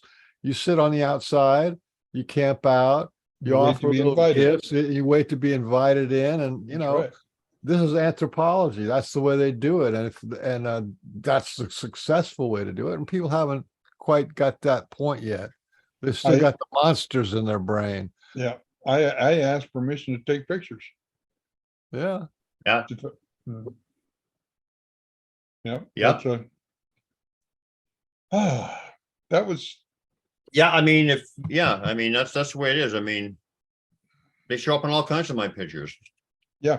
Just because they know that I'm not, trying to trick them or because I have a relationship with them, of course, and various reasons. But basically, it's because of respect. The one picture I have of my teacher, he photobombed me. He got the biggest kick out of that. Because I was looking at the picture, and all of a sudden, there he is in it. And how did you do that? Yeah. Do you remember? Yeah. I remember that. Do you remember the picture of RE photobombing Sue and I at the beach? Yeah. In the cloud? Yeah. My God, is that priceless? Like you could see, it was almost, you could see his nose and his eyes and the cheeks, like with the big grin, and you could just imagine the mirth that he had. Just a big funny guy. Yeah. Sense of humor. Amazing. Yeah. Well, you did very well on the pictures today. I'm proud of you. Well, you actually made it pretty easy for me too by numbering them. That makes it a heck of a lot easier. Yeah. Yeah. So. They're that presentation could be made 3 hours. I mean, because we could go into DNA, and that'd be an hour itself. But I think we can talk about some other stuff, other stuff pertaining to it. Do we have any questions as far as just in the group or whatever? I didn't entertain any questions. Oh, just kudos. Kudos. But my God, I mean, what more kind of proof do you need? I mean, that index of the 84 ratio and the 72 ratio. I mean, that's proof. Yeah. So there's no other way of looking at it. It's absolute proof. You cannot put a human being into a costume and make them have that ratio of 84. No, it just doesn't work. Our bodies aren't the same. Like that Bill Munns comparison. I go to YouTube and look up Bill Munns' report. It's in four sections there, and go through that. It is eye-opening. He did a much better job of it than I did, but he's got it all laid out there exactly how it works. Explains every line there and what it means, and you can see it better than what I could do on this. But you met Bill, didn't you, Brian? He was a keynote speaker at our Kennewick conference. I don't remember talking to him like specifically, but I guess I was just wet behind the ears at that time. No, I mean the second one, second conference. Oh, the second one. Yeah. Maybe I did. Yeah. Maybe I did. Maybe I did. The one in the that we did at the Grange Hall by the library. Yeah, he was the evening speaker there. And 2.5 hours, and I was sitting there absolutely fascinated. Yeah. As he talked Anyway, about it. I just want to say to people watching or whatever, let's send out a prayer for Arla. Her daughter's been in a wreck. No, Oh, that's my all I heavens. know. That's all I know. I don't know if it's Okay. serious or anything, but let's that's why she had to leave. Okay, So okay, yes, let, please. let's send everybody in the group, let's send Yeah. prayers out to her and her daughter and for the past. Yes. I have a question for you, Tom. Uh-huh. Is how long when was the first kind of time when it really hit you that you're actually friends with the Sasquatch and that was kind of like a part of your reality? I'm gonna go grab my coffee, leave you boys at it for a You bit. don't have All to right. tell us everything, Brian. We already know. No, I know, Yep. but I'm not, but yeah, but well, I guess, yeah, you just disappear and it kind of looks natural. When I do it, I feel like I'm like Kind of like the lights going out. it's kind of like, man, like, what am I doing? Like leaving the show. But with you, it just seems like it's a cool thing to do. Uh-huh. So I kind of have to explain myself, you know? Why do you Uh-huh. have to explain yourself? Well, I don't know. I was just trying to let you know so that you would keep the conversation going, because I was just scared that you were going to just sit there and like, where is he? What do I say? You're my Sasquatch friend. You're always there. You're omnipresent, whether I see you or I don't. All right. Anyway, I wanted to get into a few more things. Back to the question. Back to the question. In what happened was in 2010, hot summer, I lived over in Tri-Cities in the desert in Eastern Washington. And I wanted to get out the house for a while. And they'd retired me totally. I wasn't supposed to do any work. And I was housebound. I was getting cabin fever badly. So I planned this trip out to the mountains. And I'm just going to go for the day, maybe stay over if it felt like it. And I was talking to Arla about it one day, and she says, "Where you're going?" She says, "Is there a big stack of wood on that road?" I told her, I said, "I don't know for sure because I've never been on this road." It went up to the river bottom, and the land was newly opened for people to visit. I'd been on the ridgetop on both sides. That was Forest Service land. But the area on the bottom had been part of Boise Cascades Tree Farm, and they had put it to bed and then deeded it to the Umatilla tribe. So, and then the Indians had it closed while they rebuilt the road and rocked it and such. Then they opened it up for people and for the public. And I had never been up there, so that's why I was going to go.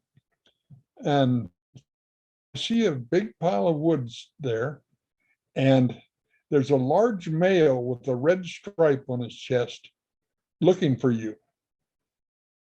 Well, I've learned with Arla, you pay attention to what she says.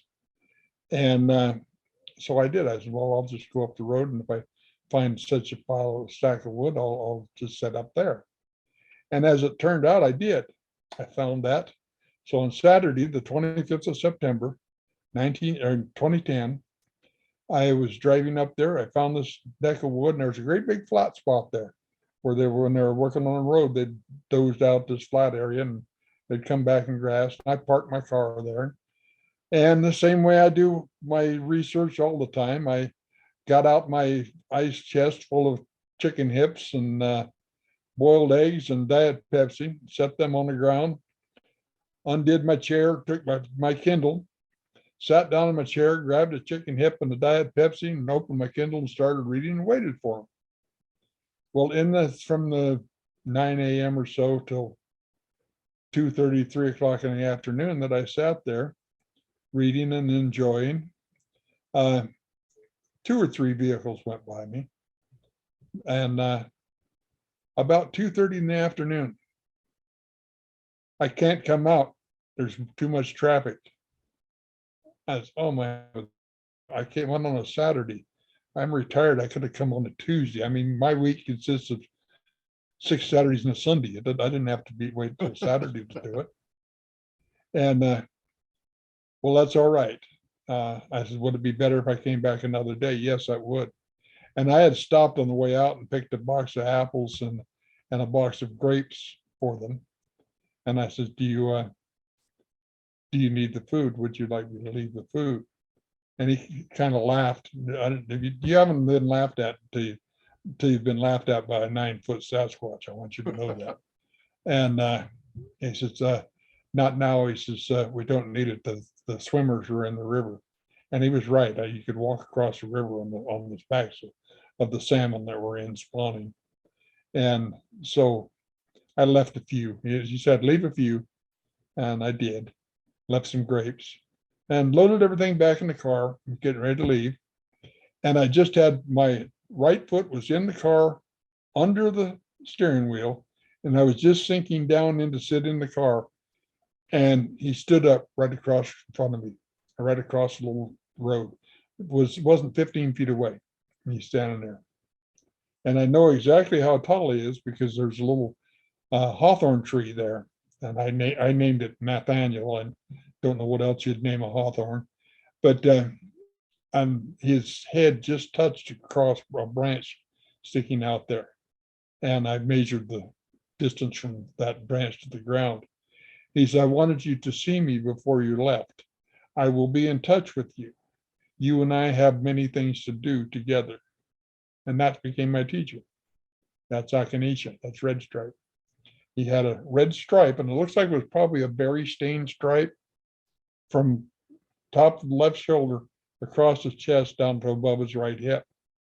He had 3 lines tattooed over his nose, and he had a crescent moon and a star tattooed on his shoulders.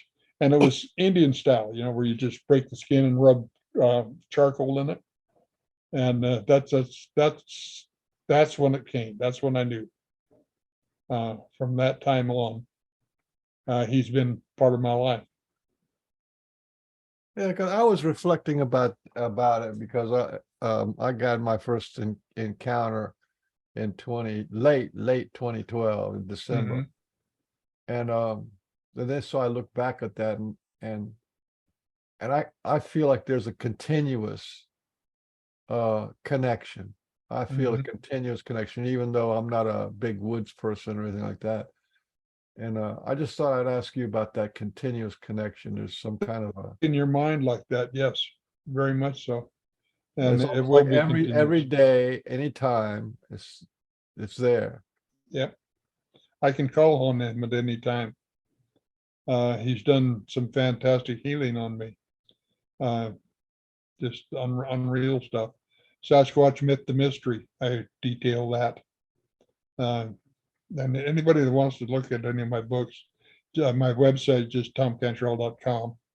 I started out with my first book title was my website, ghostofrubyridge.com. But by the time I got to the 10th book, my website name was so long, I couldn't enter it anymore. So I just went to my name. 10 books. 10 books. Yeah. Titles long. Yeah. But I've except for the first one, and he had help with that one. But number 11 through 15 have all been at his insistence and about what he wanted me to write. So you're really wrote books about the extension. You're giving the voice to Sasquatch. There's a Sasquatch message to humanity. Right. And a few years ago, 3 years ago or so, 4 years ago, I was living next door to where I am now. I was in rehab. I had pneumonia so bad that they notified my next of kin. Okay, they did not expect me to survive. I beat it, but I spent 2 years in rehab. And one night, in the middle of the night, well, I was on oxygen. I had a CPAP machine at night and on oxygen all day. And when I went to bed, I'd take my oxygen off. I had my walker had a basket in it, and the bottle rode in that basket. So I'd take my oxygen off, put that in the basket, and then put my CPAP on as I went to bed. Next morning I get up, on Saturday morning, got up and opened my basket to get my hairbrush, which I kept in there also. And this was laying on top of the basket. So this was inside your room? Inside, yeah, inside my room, inside the basket, inside a locked facility. In the middle of the night, because In the you middle checked of that the the night. last thing before you went to Yeah, bed, first thing right. in the morning. There are 2 nesting pairs of golden eagles in the county I live. I have the primary wing feather from one of those eagles that was given to me. And I was told it was given to me as a gift for my mark as their scribe. Okay, because that's what I've been called to do, is to write their message. And that's what the last 15 years or so now, 13 years. And where can you buy those books? Are they like on Amazon or? On my website. They're on Amazon or they're on my website. Yeah, so If you buy them off my website, you get them signed. Yeah, you get a better cut too, you get better price. About the same price. Yeah. They're a little better cut because there's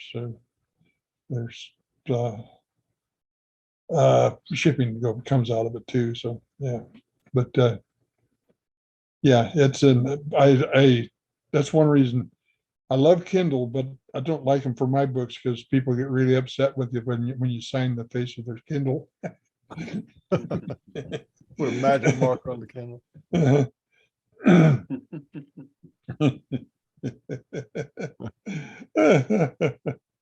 And then Pork and I, we've spent a few bits of time in the woods together too.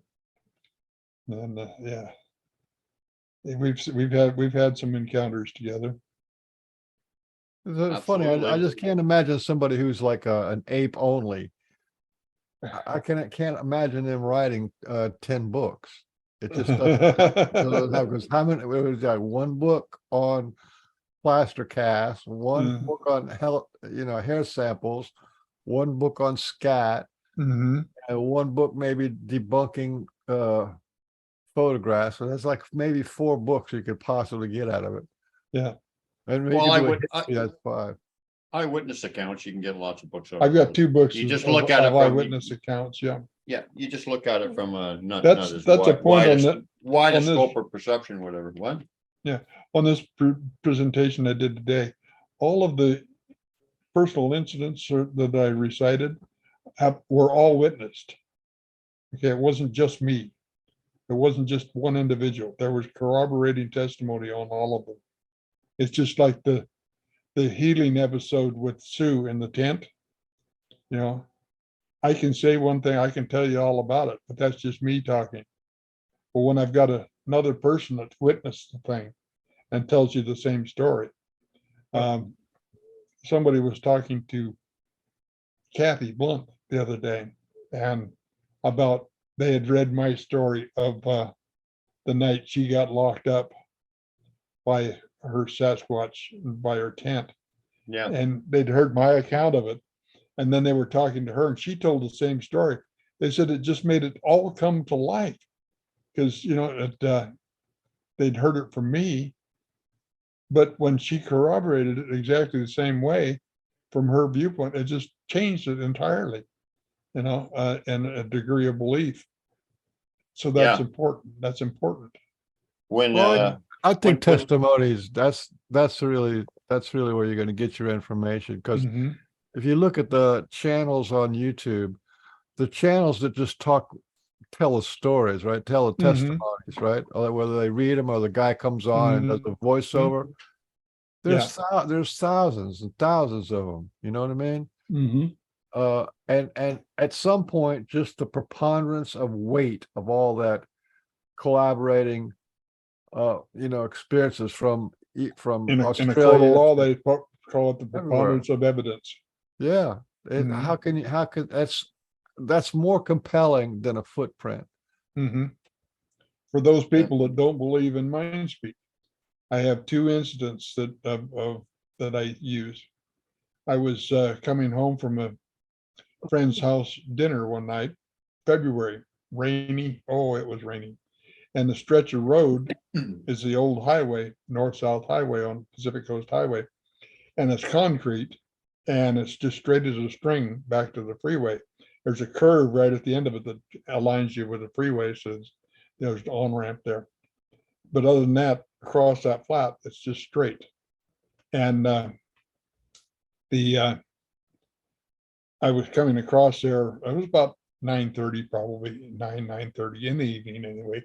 And I saw a pickup coming up, a vehicle coming up behind me, just as, I mean, I was doing 50 miles an hour and they were doing over 80 at least, just by judging how fast they were gaining on me. So I just pulled over and let them go by. And it was 4 high school kids, all had Letterman jackets on from the little town there, coming from the little town where I had been. They'd had a basketball game there that night, obviously, and big rivalry, and they were headed back home. And I pulled back on the road behind them. It was a pickup. And voice said, in my mind, just clear as me talking to you right now, slow down. They're not going to make the curve. So I just slowed way down, and I did not want to go around that curve. I did not want to see what I knew I was going to see when I got around that curve.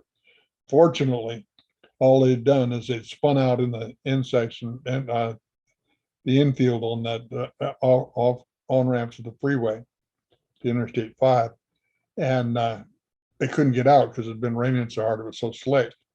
So I stopped, made sure everybody's all right. They were shaking, but they were okay. Nobody was hurt. Banged around a little bit. Nobody was hurt. And I said, okay, I'll call you a record. That was before the days of cell phones. And drove across the freeway to the little gas station there and called out a record for him. And then went on home. But there's a perfect example of mind speak. Okay. Another time I had been working, it was Saturday. I ran the bow shop, the archery shop for Sports Warehouse. And it was Saturday just before season opening. I'd been tuning bows and setting up bows all day long, and I was pooped and headed home. I crossed the main road that marks east side of town from west side of town. I lived on the east side. Just as I did, the voice says, "Go have dinner tonight." I said, "I don't want to go have dinner tonight. I'm tired. I want to go home. Peanut butter sandwich will do me fine. Go have dinner tonight." Well, going and having dinner meant a little Chinese place just on the west side of that road. And finally, I knew better than to argue. As I turned around and went back, pulled in, went inside, brand new waitress. Never been there before. Was my waitress. Got to talking with her. She's just brand new in town. She just got out of doing a year's time for drugs and was on the clean and narrow, working to get herself straight. Didn't have a place to live yet. She was living at the Mission in Pasco. And all of a sudden I heard, "Well, I've got an extra bedroom. If you want to use that, you can use that." That lady is still my surrogate daughter today. That's how. So it was like a soul connection. They're saying you better go here. There's a soul connection. My job was to help rescue her. Yep. Now, if that isn't mind speak, what is? That's the way it works. Yep. And for me, it's all, I've only had mind speak once, but it was real important. Yep. I have this kind of an agreement with them where they don't have to do anything to prove anything to me. And if they're not comfortable, I said, if you're not comfortable with the mind speak or showing me or be, I said, it's okay, because it doesn't matter. The connection for me is where it's at. And it's kept me going for a long time. Well, but the thing is though, don't forget, you do have, I mean, you're being guided. You do have mind speak. I mean, it's just not the classic definition of it, right? No, It's not the classic definition of it. I mean, there's many different variations. These two incidences were long before I had my teacher. And but Cliff Barrickman says, mind speaks a combination of self-talk with wishful thinking. I asked him, I said, where's the wishful thinking? Where's the self-talk in the accident scenario? I didn't, the last thing I wanted to do was go around that curve. Last thing I wanted to do was go to dinner. I wanted to go home and get and rest. It just didn't make sense. Yeah. But Just because I don't have like a lot of stuff going on in the woods or like the typical Sasquatch, follower, over 10 years, I've been given three different live turtles, right? I've been given right behind me while I was standing there, right behind me, I was given a dead mole. The mole was freshly dead. And then around my house, I've had a dead squirrel, a live squirrel that fell out of the tree. You guys are woodsmen. How many times do you ever see a squirrel fall out of the tree and it's laying on the street like this, looking around? That was funny. Yeah. And then a live rat. It was just appeared out of thin air, about waist high, and dropped on the ground. I've had a lot of experience with live rats. Most of them only had 2 legs. So. That it's not like I'm lacking for some kind of experience. I know they're there, and yep, I understand. I'm not. The whole thing is, I'm not needy. I'm not going to them saying, "Gimme." It's all on their time anyway. Oh, it's all on their time, and I'm just fortunate that they like me for some reason. That's enough. I told them to like you. Yeah, well, that's good. I said, this guy's lonely. That's a joke, but really, friends of friends. Sasquatch are really big on friends of friends. They are. If you're a friend of the Sasquatch, then whoever you meet is on their radar too. It has been to my honor and great good fortune, the number of people that I've been able to help along on their paths. And that's what it is. It's helping them along on their path. It's not my path. Look at Brian and I, how different he researches than how I research. But I had my earwax cleaned out more than once because of Brian. More than once? Yeah. There was another time? Oh, there's several times. Geez, well, tell me another one that I didn't hear. No, they were just things that they wanted you to know, wanted you to do, that wanted you to change. And there was not quite as severe as that one. He was being adamant. I mean, Brian was, I don't know what you were joking with them or doing something, but at any rate, they were not pleased with what was going on. And I'm sitting there, and all of a sudden, get him under control. And I mean, the earwax melted. It was so hot. I said, Brian, I don't know what you're doing, but please quit doing it.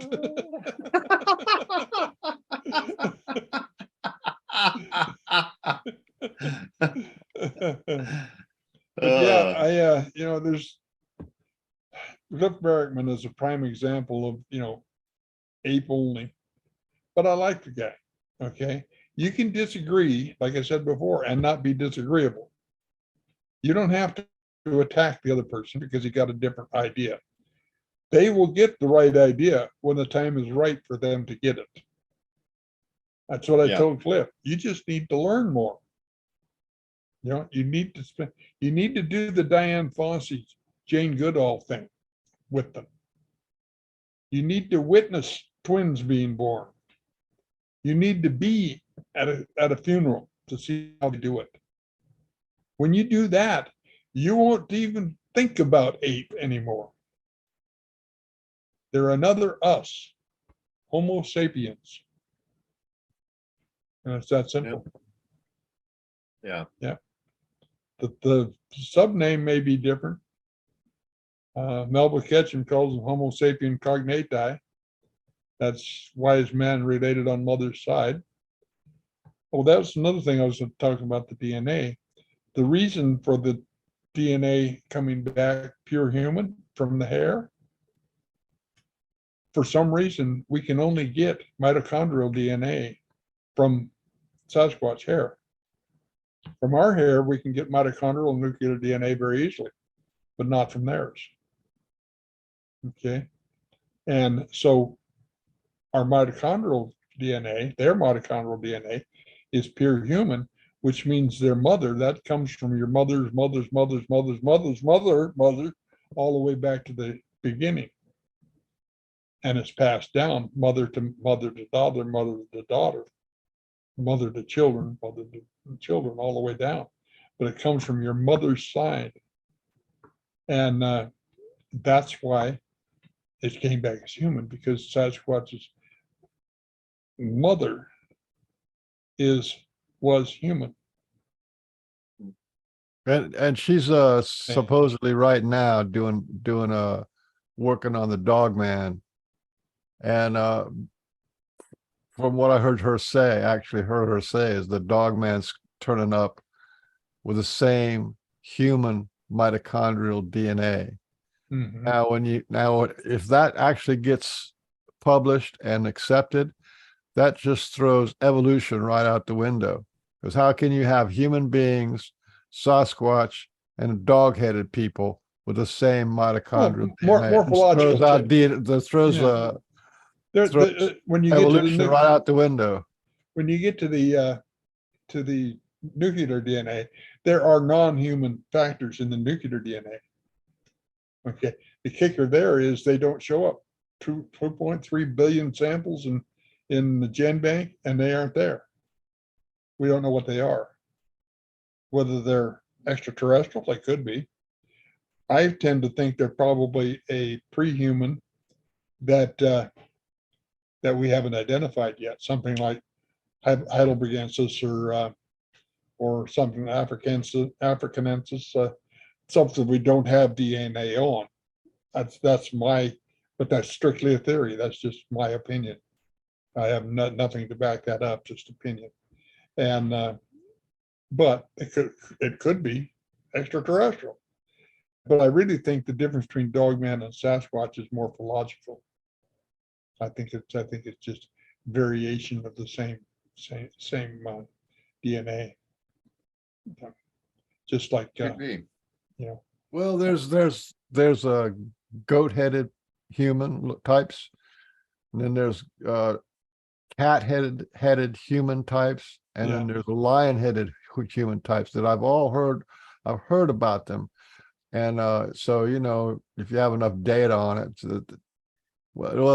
Sekhmet was a goddess in Egypt, when she was a lion-headed human type. So that's been around for a while. Arla said that Arla said a few shows ago that she thought that any one of those variations, or if they are variations, but any one of those cryptids or whatever you want to call them, would have that mitochondrial human DNA. Same DNA. That's what she thought. She'd be surprised if they didn't. So that tells us something there. So do you have to go for lunch today, Tom, or are you good? No, I'm all right. I told him I wouldn't be at lunch, and I've got some sardines over there for when we get done. And I've had a few things going on the last few days too. I was going to share that with Arla's section, but if you're interested in that, I am. I'm always interested in that. Kind of some cool stories. And I mean, okay, so these little, and this kind of stuff happens with me all the time, as you know, and other people, not just me. But it kind of offers a different kind of, we've been talking about the proof of Sasquatch, which is undeniable, and your case is case closed, in my opinion. Like there's no denying it. But there is also the other part of Sasquatch, which is the fact that they're here to teach us and whatever, and connect with us and stuff like that. And so they do all kinds of little things where they teach us with glyphs and stuff like that. And you, Tom, have experienced a lot of that. I've experienced a lot of that Mhm. and stuff like that. And these pictures that I'm going to show from the next couple of days are just little examples of that kind of stuff. So let me just bring these up. And there's been quite a bit of stuff going on, and I think it's all leading up to the camp out. Like it just seems like I can almost not contain the energy. Almost like I feel almost physically ill from it. It's so strong, you know. It's something big coming up for sure. Well, there's just a lot of that going on. I've been thinking this whole lifetime there's been a building up of transformation and pulling back the veil and awakening and all that kind of stuff. It's just been steadily chugging along. Yeah.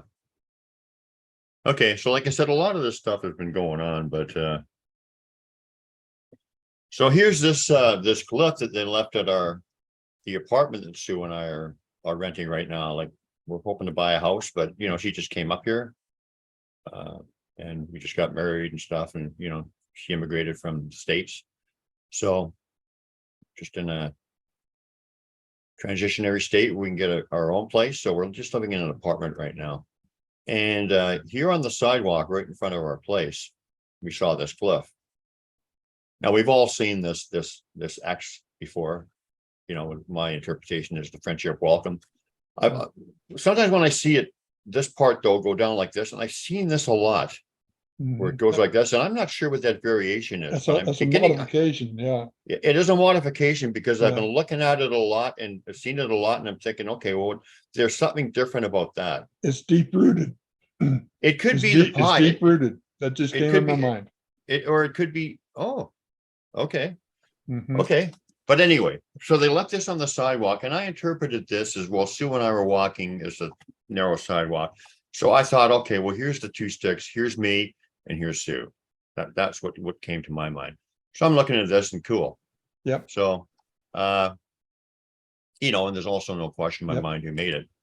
So here's a bigger picture of it. Okay. Mm-hmm. Now you notice this little thing down here? Yeah. The first day, for some reason, Sue and I did not notice this. Okay. Now this is really quite, you know, I know I understand it on a deeper level because it's involved with my entire journey with them, with the understanding of the language and stuff. And I'm talking from the personal point of view, right? You know what I mean? Mm-hmm. But I think it's quite evident to people if I explain it, what I'm talking about, because people have heard me talk about this thing before. So anyway, so this is over here to the side, but we didn't notice it. Okay. We never noticed it the first day. I didn't notice it at all for some reason. Just completely did not notice it.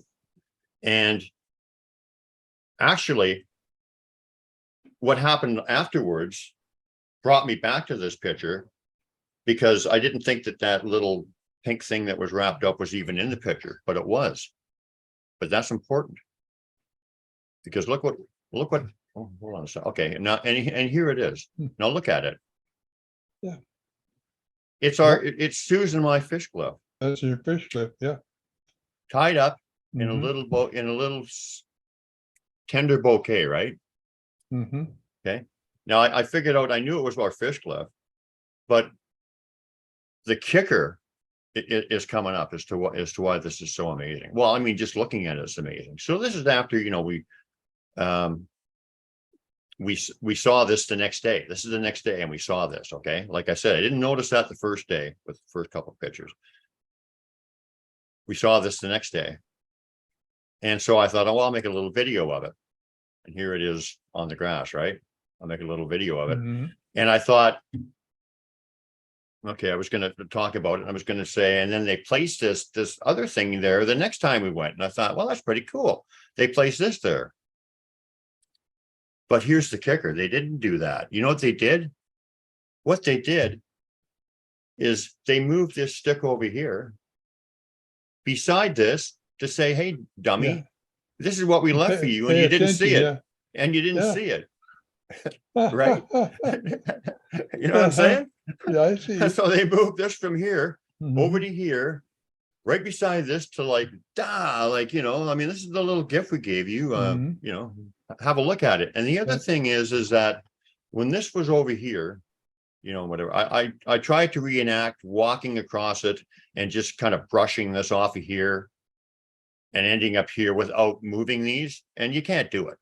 It was Mhm. obviously, it was not just somebody didn't walk by and kick it. Somebody actually picked it up and put it over here, and I know exactly the reason why. They said, "Hey, look at this. We left you this." Mhm. And isn't that sentimental? I mean, look Yeah. at this thing. Well, go back to the original. It's just been given to me what that means. This one or the one with the grass on it? That one. Okay. Do you see the mud on the bottom of your stick? Yes, I do. Okay, that's deep rooted together with Sue as the adjunct. She's been added to you. Oh, wow. Well, yeah. I mean, that's just a kind of us walking along Mhm. together, kind of like a deeper Yeah. understanding of what I was saying. But yeah, Mhm. I kind of like that. Isn't that cool? Yeah. But Thank you, isn't Raja that, Singh. isn't that amazing? Mm-hmm. Look at this. I mean, there it Yep, is. there it And I is. thought, when I took this picture, I didn't know it was there. I swore it wasn't there. And I thought, when I saw it there the next day, I thought, it kind of ruins the picture.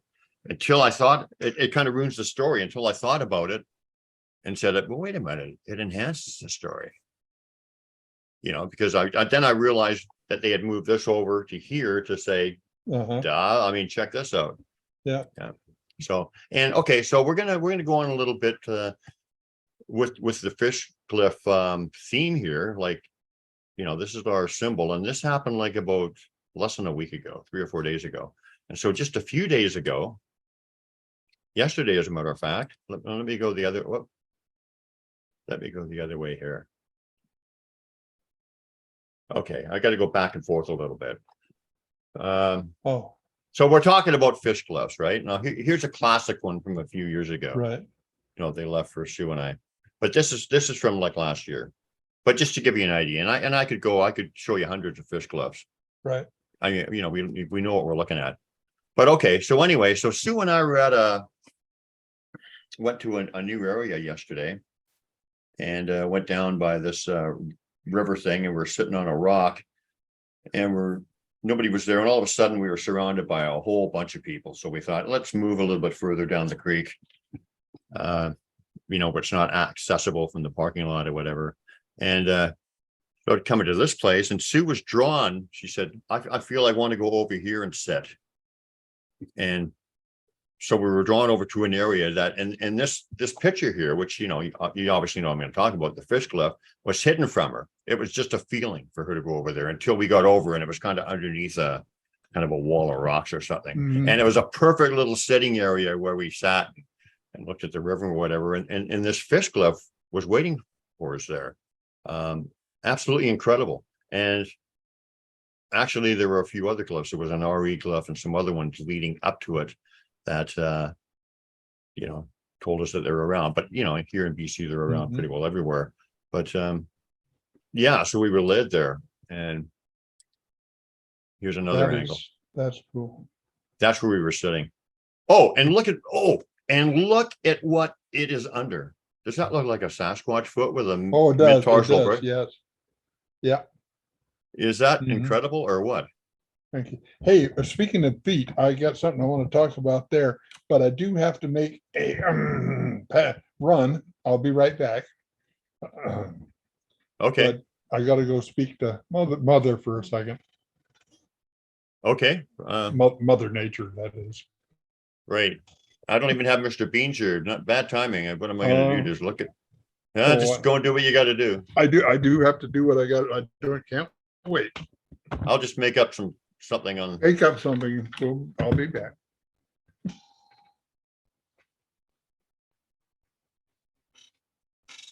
So anyway, I hope everybody out there is enjoying the show, and we're getting into a little bit about the people call it woo or whatever you want to describe it. I think it's just actual normal stuff that we all have the ability to do, but it's just supernatural for them. It's actually just natural. So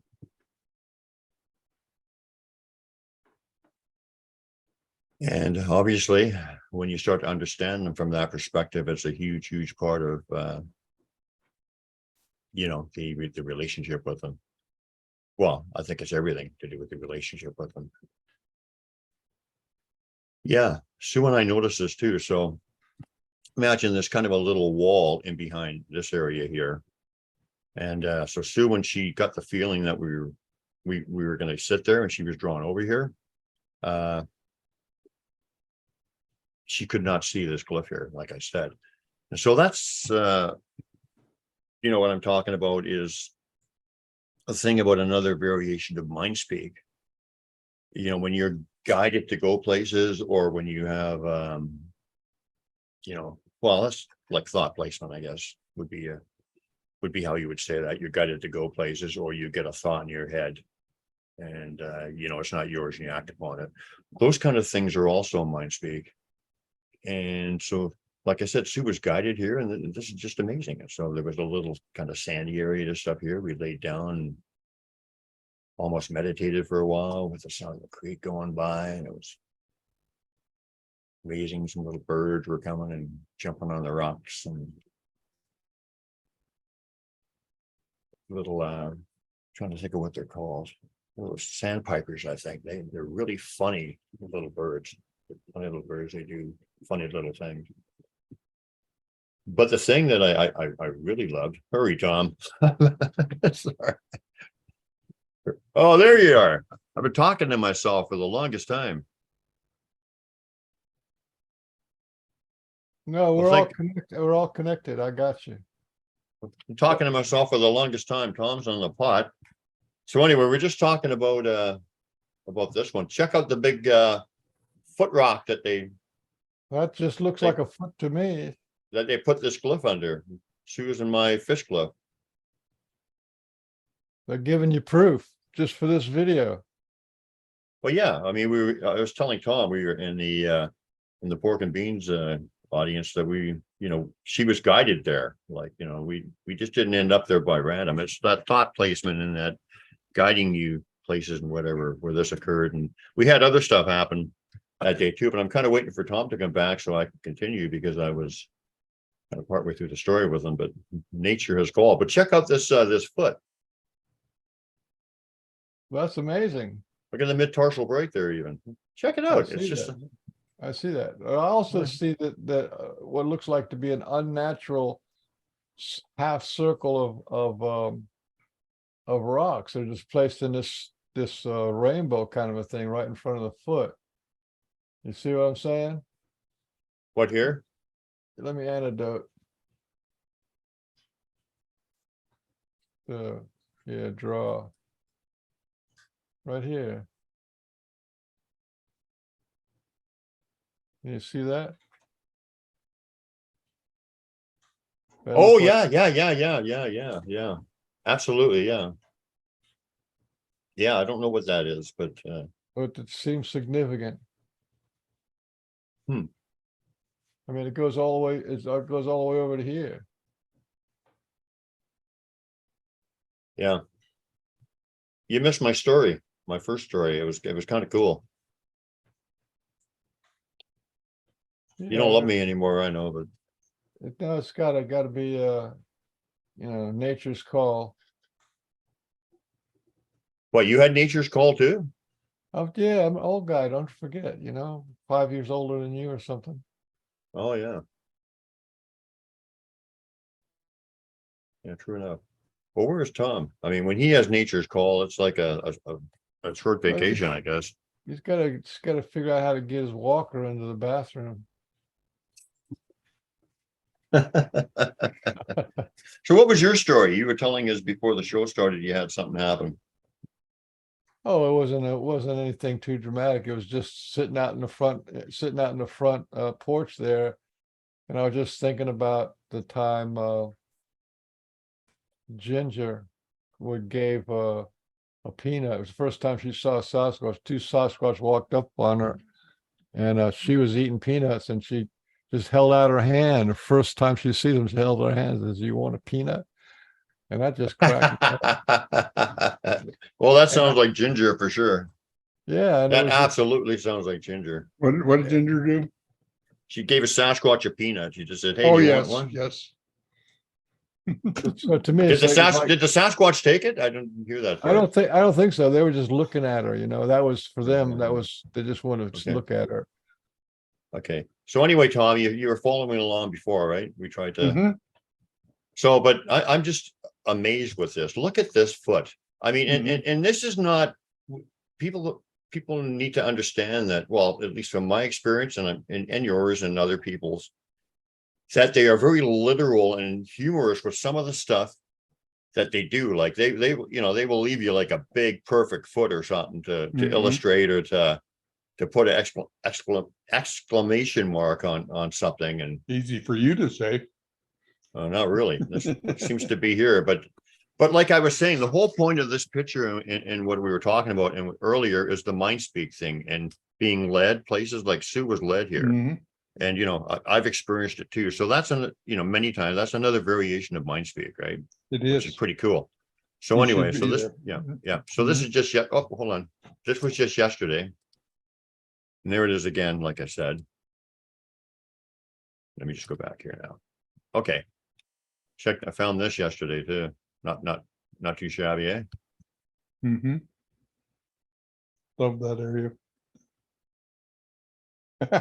And yeah, and as we were coming out, just after I saw the fish glyph and that other little glyph on the path, and we saw an A glyph actually leading in. It was quite magical.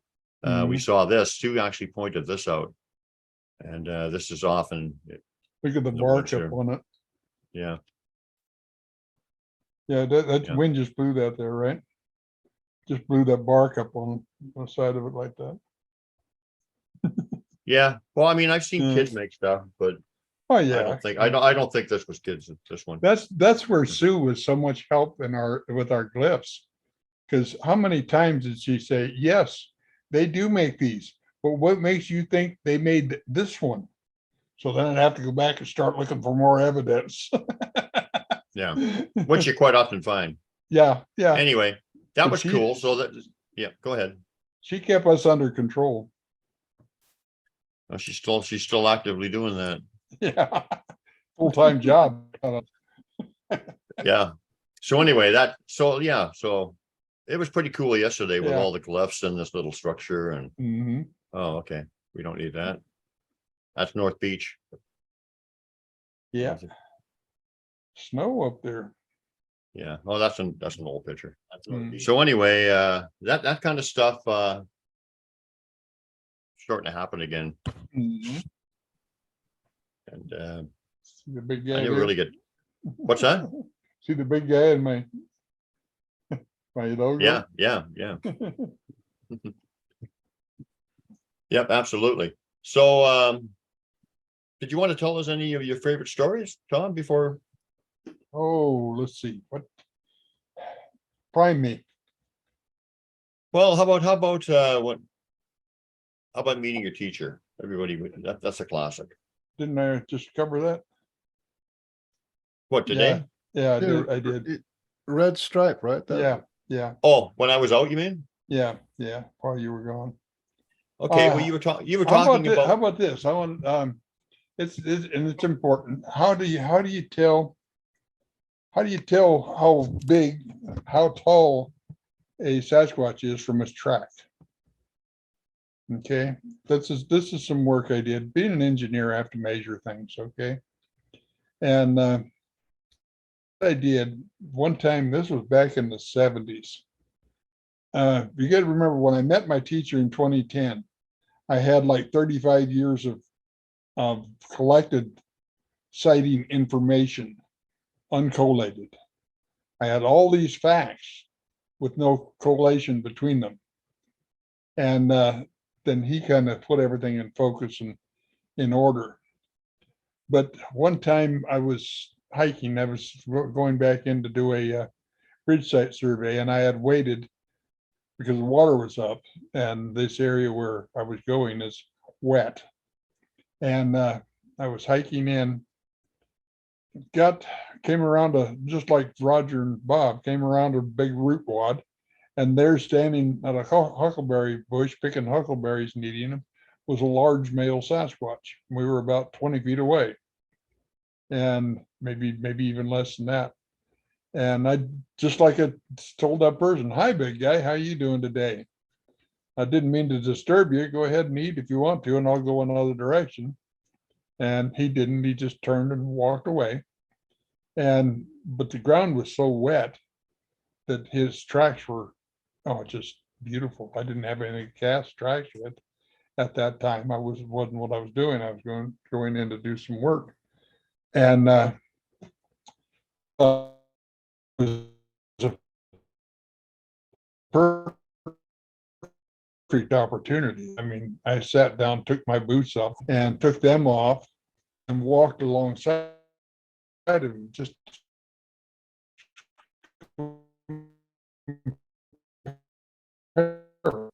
and at a measured pace. I could walk a mile and be within 50. You really got a bad connection, Tom. When I came out at the end of that mile, was that accurate? Okay, but I taught myself to do that. That's part of my job. I didn't have to jury. Yeah. You got a really bad connection. We're only catching like a little bit of what you're saying. Do you feel Okay, like... it just said my thing was unstable here. Let me know when it stabilizes. Okay, go again. Okay, and but I know what my pace is, and at 6'4" tall, my pace my step is exactly 30 inches. My pace is exactly 60 inches. That's from left foot to right foot, back to left foot again. And his was 51 inches from left foot to right foot, and then 51 inches back to left foot again. So where mine was 60, his was 102. Okay. The tracks were absolutely gorgeous. They were 16-inch, 15-inch tracks. 15-inch, which is how tall? About 9 feet? 8 feet? No, 15-inch track. Let me continue this. We'll get to that. We'll work on that. Okay, so I measured it. I measured the width, and I drew it out, just so I had all the measurements, so I could take a planimeter when I got back home. Now, a planimeter is a tool that engineers use to measure the area of irregular shapes. And what you do is you go around, like if I were doing my head, I'd go around, all the way around. And when I got back to the starting point, it'd tell me the area that was enclosed in that ring. Well, I did that with the track. So I knew the exact area of his foot on the ground. Okay. Then I knew the area now, and I knew the length. So I wanted to know the average width, not the width at the widest spot or the width at the weakest spot. I had all those measurements from when I measured it to do the planimeter work with, but I wanted the average. So that was simple division. You take the area, divide it by the length of the foot, and that gives you the width. And what I found is that the width was 40% of the length. Okay, so it's a 15-inch foot. The average width is going to be 40% of 15, or 6 inches. Okay, then 6 times 15 is 90 square inches. His foot put 90 square inches on the ground. My foot, in comparison, put like 33 square inches on the ground. Interesting. Okay. Now, one other thing before we leave this part. If you want to verify a Sasquatch track, when we walk, we pole vault over our knees, hips and knees, okay? We land with a heavy heel strike, heel first. The heel sinks in. That's the deepest that track's going to be, is the heel. Then we go down flat on the foot and then come up on the toe as we step on. But by that time, our weight is transferred forward to the other foot, to the other heel. Okay. When they walk with a compliant gait. And that means their foot doesn't go straight forward. It goes out to the side, swings around, and comes back directly in front of the one behind it. Then they do the second one like that and like that. Okay. When their foot lands, it lands flat. Okay. Then they come up. Mid-tarsal breaks. Now all of their weight is on the front half of the foot. So it's going to be the deepest part of the foot. The deepest part of the track. It's the front half, not the back half. Now, which we always see. That there are mitigating circumstances where you got different soils, or one's half some mud and half some rock. That can happen. Okay. But if it's in the same soil, same type of soil, then that's what you're going to see. So if you look at a cast and it's flat, or the back end is deeper than the front end, that's probably human or faked. If the front half is deeper than the back half, then you got a chance of it being legitimate. Okay. Now we've got the area, we've got the length, we've got the width. Okay. Now we want to figure out weight. So I had to work backwards again. I had to figure out the weight first. Okay. Now what I did, and this was back in 1972 that I did this, I built a box with 1 foot, and I could change the foot on it depending on how many square inches of the track was on the ground, how big the track was, and then put my box there, and I had braces for it. Then I started filling it with sandbags until it sunk in the same depth as the footprint that I was looking for. Okay, then that gave me the weight. Now I work backwards from that. Wow. Okay, the weight is the area, okay, times pounds per square inch of that area. Now, okay, I had the total weight, I had the area. So if I divided the total weight by the area, that would give me the pounds per square inch to use. And I did this enough that I came up with an average. If you use 7.5 pounds per square inch as the amount of pressure to use, that's the pressure they put on the ground when they're walking normally, and they have 90 square inches, okay, that's 675 pounds. Yeah. Now I can do that. I don't have to work backwards anymore. I have the formula to do that. If I find that 15-inch plant, I know he's got 90 inches square inches on the ground and area, and his weight is 675 pounds, 7.5 times 90. Okay. Yep. Well, can I ask you a question on that? Sure. That? Because I'm not sure if it's just determined on weight alone. Because you have a flat object or whatever, even if it's heavy landing and something, it's not going to necessarily impress more. Why are their tracks so deep? Because their weight. It's just strictly because of their weight. I measured mine and I put 3 pounds per square inch on the ground. They put 7.5. That's why they go deeper.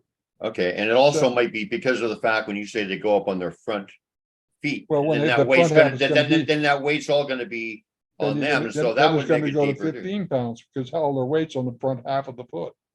Right. So that would sink deeper. That would explain why their tracks are so deep, right? Yeah. Mm-hmm. Yeah. Now height is again is an anatomical constant taught in Anatomy 101. Their height is 6.5 times the length of their foot. So if he's 15 inches, what's his height? 6.5. Yeah. And 97 inches, 97.5 inches. With some variation. With some, but that again, because they're human. That doesn't mean everybody that has that size foot is going to be that exact height. That puts it in the center of the bell curve. Right. And then That's you'll have your variations on that. I just thought it was important for you to mention that because Yeah. because I mean I've seen a lot of Asian people, like little tiny 5 foot, 4 foot, 10 Yeah, Asian people with but- great big feet. Yeah, and they do foot formation or deformations too, so that throws it out. But they're not in this. I don't think that your what you said is any more or less valid. I'm just saying that I just wanted to make sure Yeah, that there there was are- a little bit of, there was some variation in there, but it's still, Mhm. the point is still We're very looking, valid. we're looking at the center of the bell curve is what it Yeah. amounts to. Right. So when people are talking about, 1,000 pounds or 1,500 pounds, is that a possible within the Sure, Sasquatch sure. range? Red stripe is pretty close to 1,000 pounds. He's So 9 foot 3 inches tall. 9 foot, and he was chunky. Yeah, he's when- his foot is 27 inches long. Pardon me, it's 17 inches long. Okay, and so if you do the number on that, it comes up to like 970 pounds. So yeah, But if you get but a you could 10 also, footer, he's 1,000 pounds.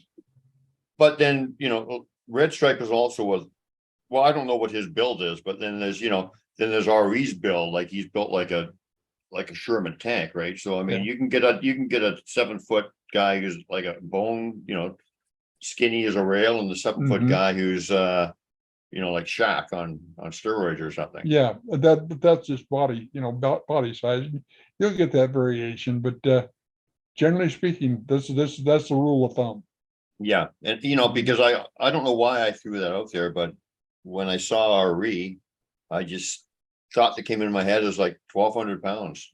Yeah. Like, Well, he's 12 Yeah, feet tall too, so yeah. but he's an easy 12. I think he's an easy 1,200 pounds. Yeah. This guy, like Well, massive. remember, Fortunate when he first came up was 10, 11 feet tall, but he was skinny as a rail. Yeah, he was- must have looked funny. He must have looked funny as hell. Yeah, I mean, when you What compare did he? him What to- did he look like? Like a 7? I mean, a 10 or 11 he looked foot like tall Kareem guy. Abdul-Jabbar as compared to everybody else. I mean, he looked emaciated as compared to Red Stripe, but at 1,000 pounds. But Red Stripe, I mean, that's one buff individual, His shoulders are over 5 feet across. Oh my God. What would you say REs were? And I'm not playing my daddy's They've bigger got to than be your. 6 feet. Yeah, I'm gotta not, be, and yeah. trust me, I'm not playing my daddy's bigger than your daddy game. Yeah, That's Well, he that's is. tough He stuff. is. But he is a huge guy. Yeah, yeah. he's got to be about 6, right? He's got to be 6 feet, across the shoulders. And Man. as far as male organisms, when he walked by me, I saluted.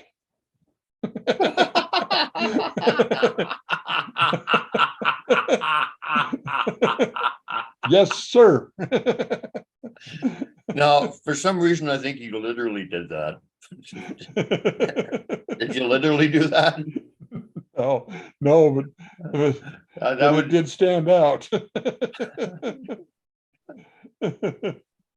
Well, actually, it looked very much in perspective, and they Yeah, what were you- and they What have were you looking there? shrinkage, What were too. you looking there for? Is what we want to know. It's just because he stood right in front of me.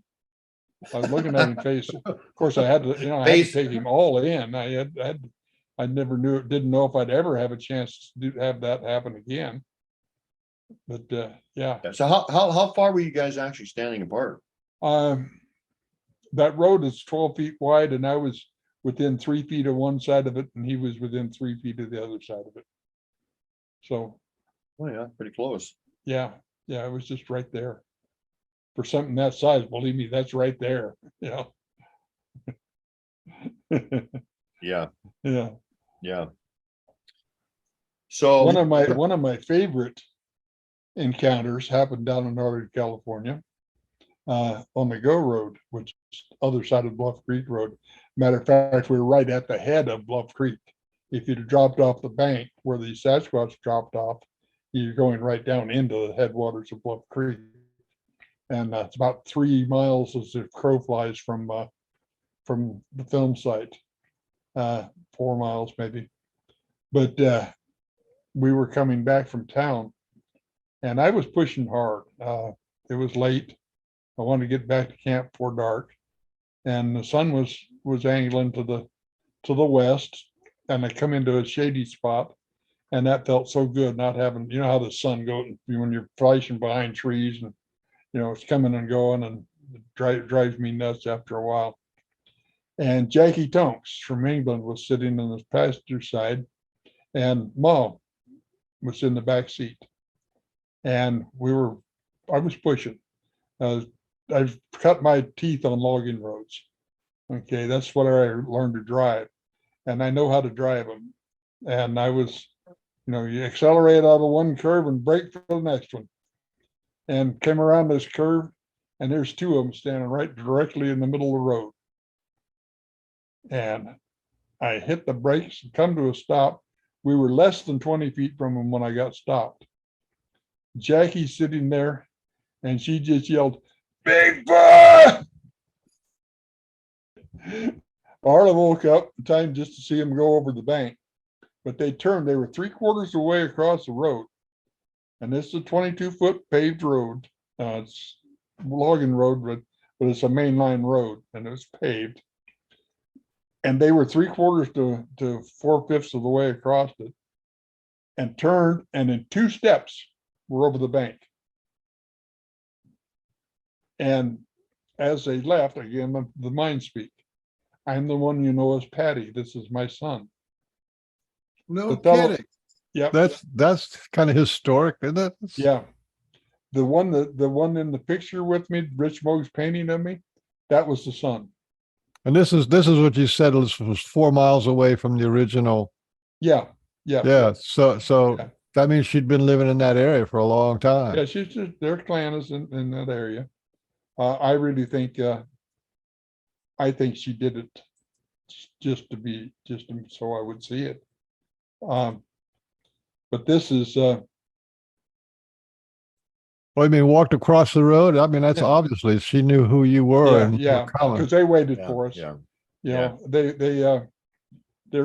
I was making so much noise coming up that grade, and with the braking and accelerating, you can hear a car a mile away coming up those grades. But Yeah. that's the sun there in this picture behind me. Well, Well, they- also this was after you'd had a mentor or a guide. Right. This So was that in- means you were established and everybody knew that who you were, more or that's less. right. And this was in 2014. So June of 2014 that this happened. But the funny part of this was, I mean, we could see these guys, and you can see he's kind of salt and pepper colored. His whole body is that way. Jackie, by the time we get back to camp, that was milepost 14 where this happened. Our camp was at milepost 34. By the time we got back to camp, she had convinced herself, her mind had convinced her, she had not seen 2 Sasquatch crossing the road in front of the car. She had seen 2 Mexican drug mules wearing long-haired ghillie suits with flip-flops on and a backpack. Huh. That's what her mind saw. It didn't know what Sasquatch was, but it knew what Mexican drug mules were. It didn't know what, hairy body was, but it knew what a long-haired ghillie suit was. And it didn't know what Osman pads were on the bottom of the feet, because when they moved, you could see them very plainly on the bottom of the feet. But she knew what flip-flops were. So her mind just took over and went right back to that. And it was Arla who got her thinking right. She says, "Jackie, you've traveled 6,000 miles to be here to see what you saw. And now your mind's not letting you do it." And it got her to thinking. And by the time I got her back to the airport, 3 to 4 days, 5 days later, by the time we met Sue, we got back to Oregon and had lunch with Sue in Eugene. And by the time we got there, she'd figured out what her mind was doing to her and had understood what she'd seen. But Well, that's actually a big deal that and it's a phenomenon that happens with the UFO people and the Sasquatch people, where the mind, out of some kind of self-preservation, does Goes- not let you come to a conclusion of what it's No. actually seeing. And, No, it and goes back to what it knows. and some people, it triggers them so bad that they don't ever want to talk about it again for the rest of their life. Mhm. I mean, it's a big deal. I'm not really sure the phenomena. It's reported and reported, but I'm not really sure what's going on there. I can show you any number of Sasquatch witnesses that don't want to talk about it for that very reason. I think it's your paradigm. Your world has to shift, and usually we learn about things, and we see them on TV or something, and we kind of take it for granted. But just have one walk across in front of you. That your whole reality has to shift and accumulate and assimilate what it is you just saw. Then there's Peter Burns. Anybody who says they've seen more than one of these things in their life is a damn liar. That's really, Peter. What happens when you see three of them together? He didn't have an answer for that.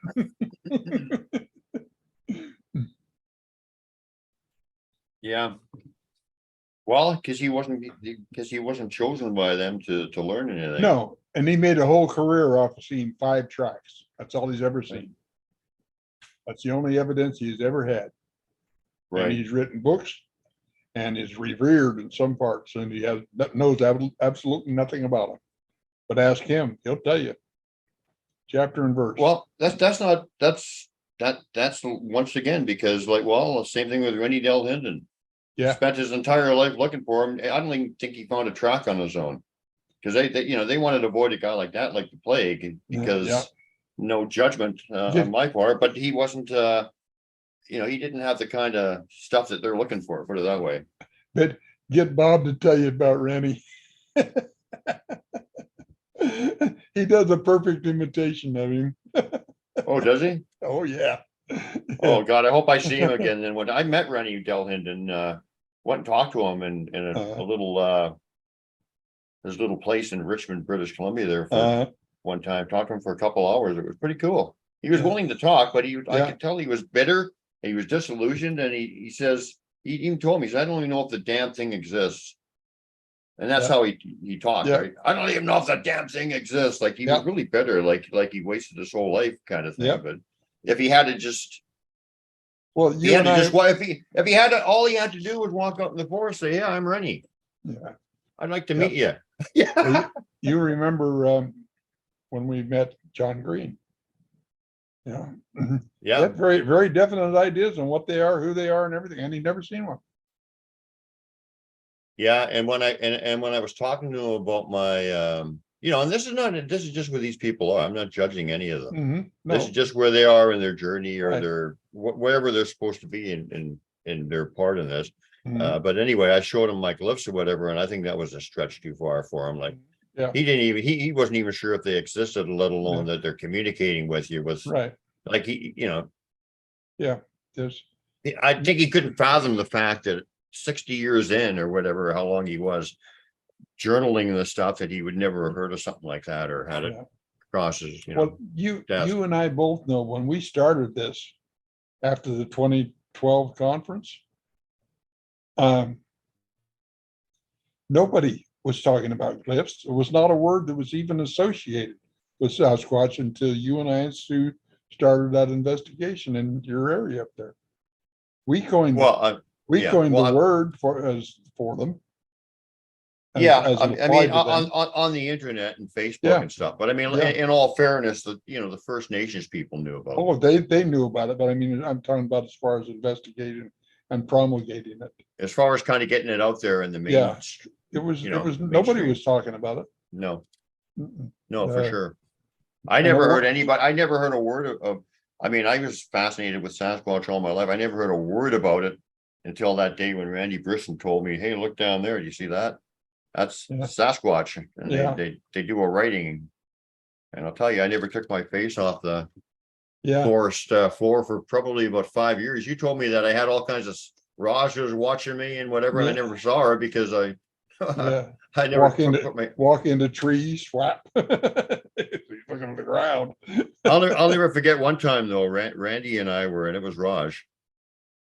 We heard her call our name one time too out there, but one time we were looking at a glyph. I was bent over looking at a glyph, and you know, I've never been scared of them or whatever, but you can be startled.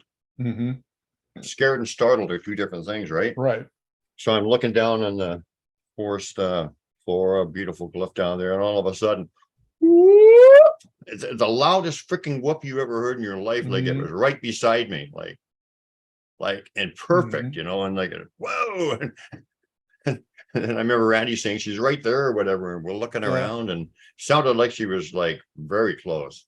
She's still, it cracks me up that when you and I and Sue and Zoli and Ingrid and Randy all we were out hiking that day, and she had told me she wanted to talk to me alone. And I'm over there going up to that was the trail up the Green Tank or wherever we were going. At any rate, Sasquatch Loop. Oh, wait a minute. Sasquatch Loop. Yeah, it was Sasquatch Loop. Yeah, she wanted me to stay there. Of course, I couldn't go up it anyway. I was with my walker, and I couldn't. How the hell you got that far was a miracle. Yeah, and so I said, I'll just sit here. And then, we won't go then. No, go. You know, that's fine.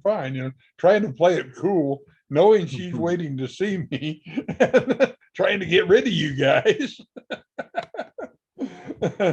And you were no more than out of sight when she came out. Yeah. I remember that was very unusual girl. Blue eyes, the only blue-eyed one I've ever seen.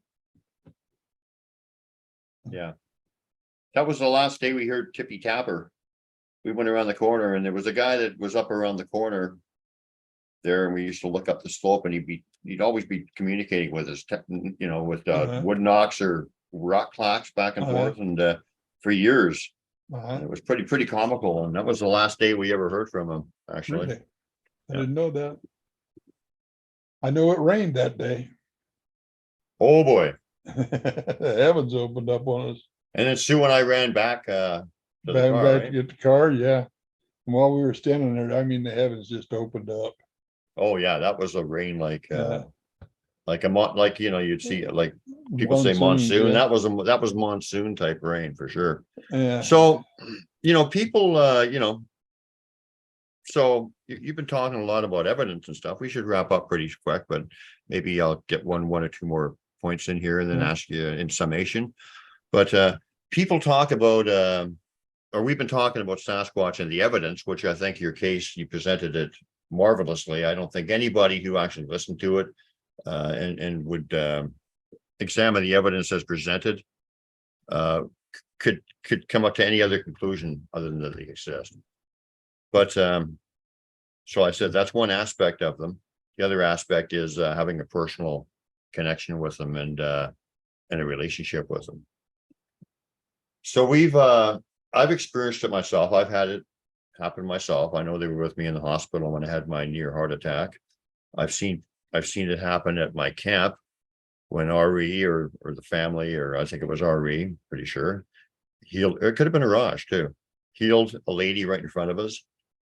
So tell us about your experiences with healing with the Sasquatch in relation to you, because in my opinion, in your opinion, you would not be you would not be here. You wouldn't be here with us right now. No, you would. No, if it was not for your, if it was not for the work that you do for them, and the importance of the work and the reason they want to keep you around, you would not.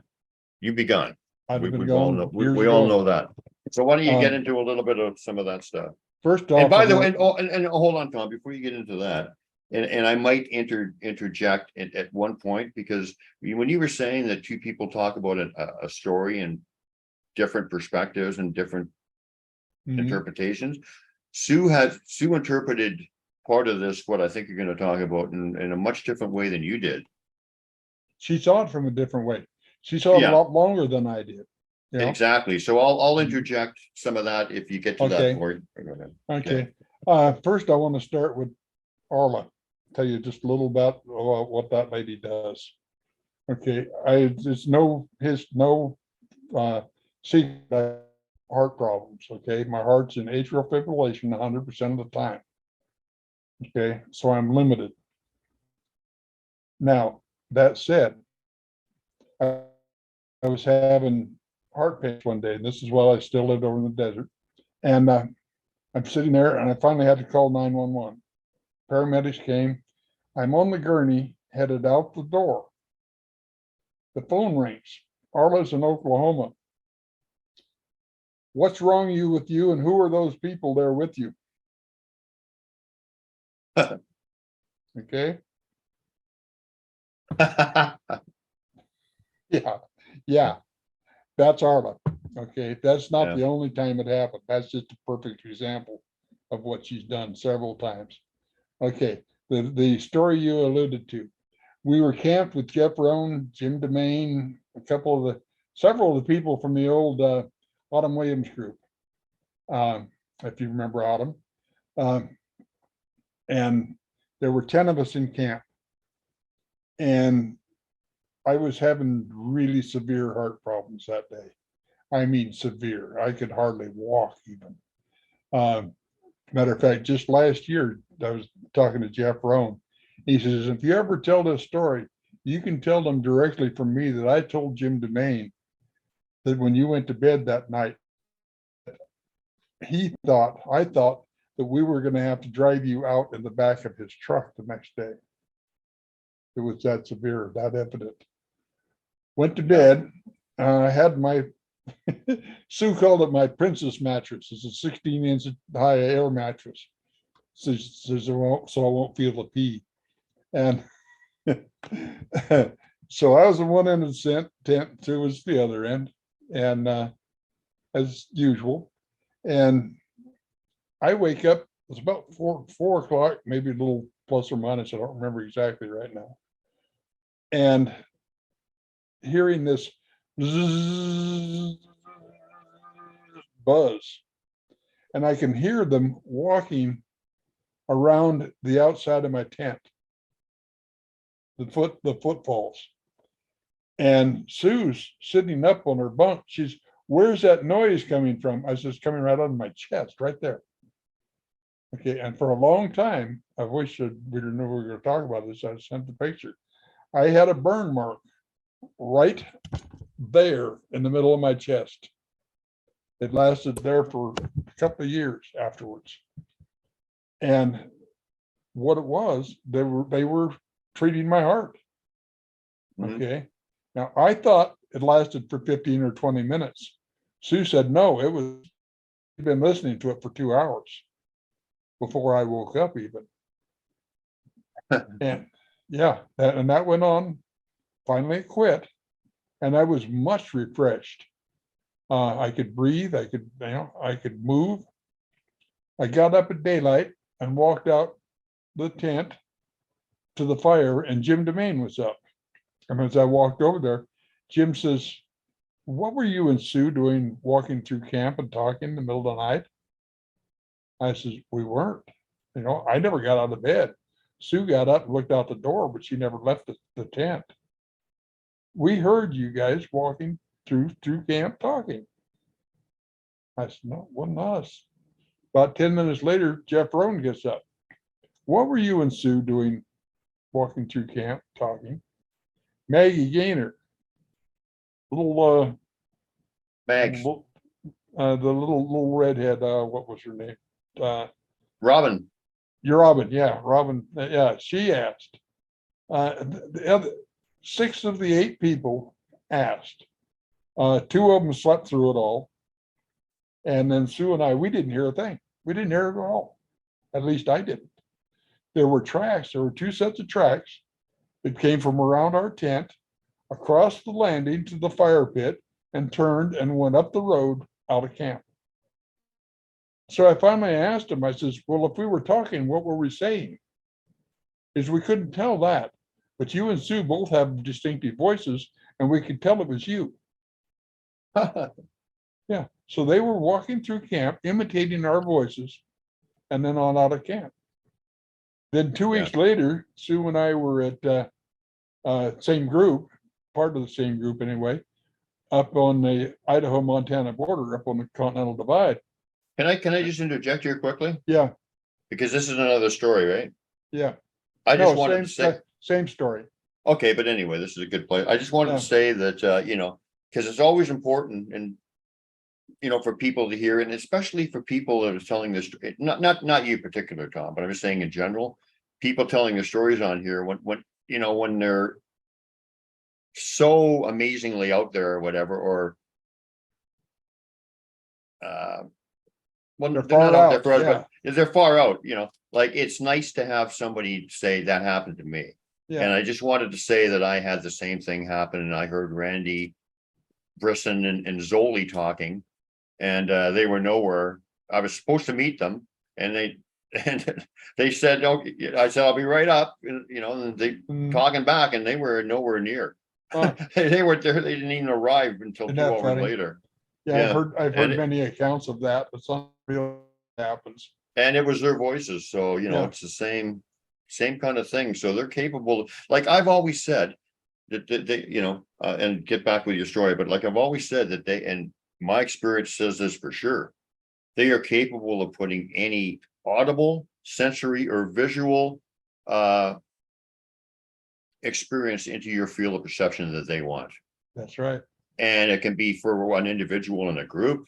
It can be different perceptions for individuals in the group during the same experience. I mean, they're just phenomenal. So they if they want you to think that Zoli or Randy or you and Sue are talking and whatever, that's not a stretch for them. Mm-hmm. Yep, it was just fantastic. Oh, and like I say, 2 weeks later, we'd gone up to Idaho to be with the same group again, and they revisited me that night. Not near as long, just a few minutes, and didn't burn me that time, but just touch up, I think, just tweaking it to make sure. And I've not had that happen since. And that was, I'm thinking it was 2013. Probably around there. Somewhere 10 years ago, right? Yeah. It might have been 14 or 15 even, but I think maybe not. But anyway, it was a while ago. But there's one thing there's one point that you made when you initially told me, I think is really important for people to know, is that the next day when you woke up, you felt like really 20 years younger. All that was my heart was still in natural fib. It stays there, but it was the doctor. When I went to the doctor, he says, "Your heart's fibrillating." He says, "But if I didn't know that," he says, "I would swear it was a perfectly healthy heart." And but it's running, it's just running, it's just one ventricle isn't working. Then wow. So yeah. Wow. So even the medical professionals were astounded. Yeah. And that's just one time. I have had a lifetime with these guys. Most of what I say, I learned,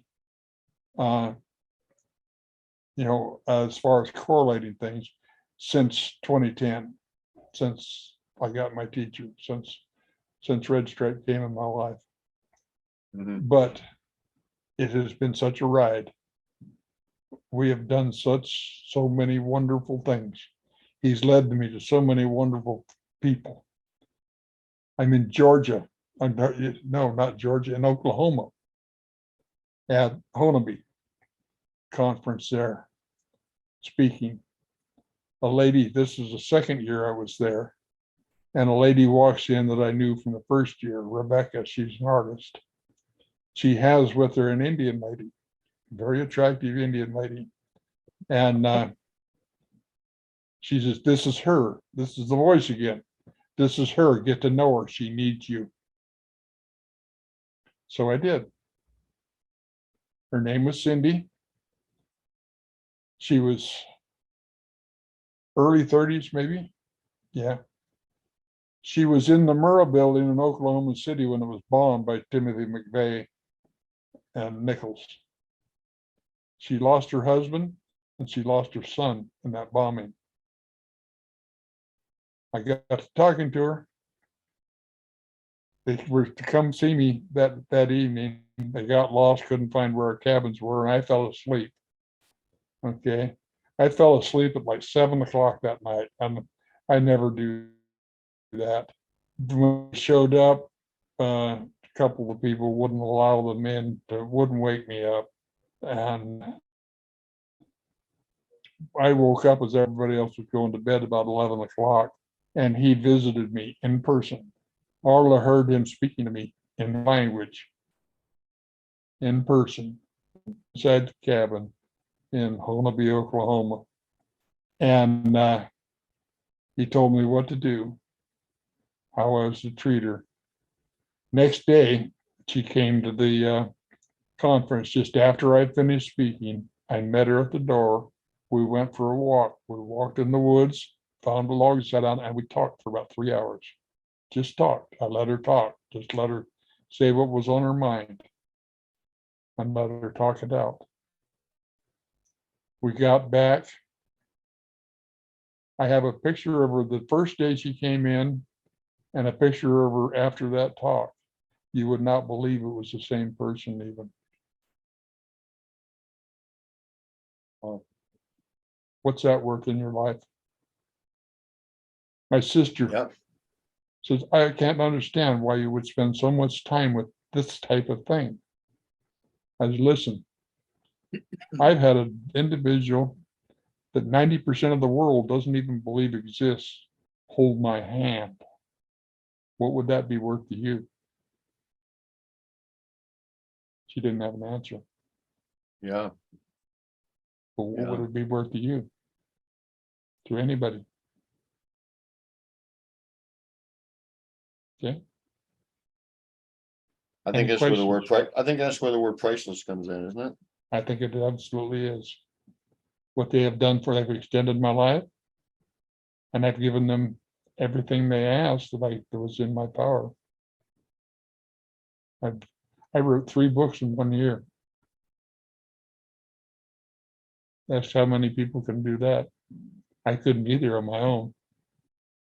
You also did something that nobody else has done. What's that? You co-wrote a book with me. That's right. That's right. And it's still a good seller. Yeah. I still keep it on the shelf. Still sell a lot of it. Yep. Mm-hmm. Well, it's getting on to 3 hours. And you're probably getting pretty tired. Did you want to leave with one more quick story, or did you want to leave with? I think that's a good place to break it. There's more healing stories that we could go into, but there's probably be another time for that. And Okay. Did you just want to give a general overview of your life with Sasquatch and how they've meant to you? And we've been doing that. I think I you think need we to just talk did about his website Okay. or something like that. Yeah, when my Okay, sure. website is just thomcantrall.com, and my YouTube channel is Thom Cantrall. I don't make any money off the YouTube. It's just there with the videos to look at and enjoy. And website, yes, my pictures are, my books are available there, but there's also a lot of stories posted there, essays, even some ventures into different ideas. So yeah, I'm also available on Facebook anytime anybody wants to talk. That's what I'm for. Okay. yeah, and I'm a liaison. I can verify that. Tom's a very, very, very, very generous with his time with people who are just starting this adventure and want advice. And for that fact, I think you could probably reach out to Beans and I too for the same reason if you wanted. We're all kind of open to that. Coastal Chick has a nice message. She wanted to ask Thom if your eyes glowed after you had your healing experience. I don't know. I couldn't see from this side. Yeah, well, because she said that she had a healing experience with them, and her eyes glowed for 2 days. Did they? What a sweet story that is. I wonder if is that the one where she was healed up in my area, or I wonder. I don't know. If you hear us there, Coastal Chick, let us know before we go. She says very cool, kind of freaky. She said she hid herself from people until it stopped. Uh-huh. I guess walking into the what about sunglasses? You ever heard of sunglasses? Walking into a grocery store with your eyes glowing, you know. They're going to create a scene, aren't you? Yeah. Yeah.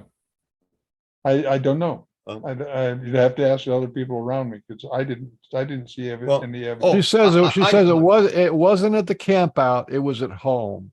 So Okay. she had.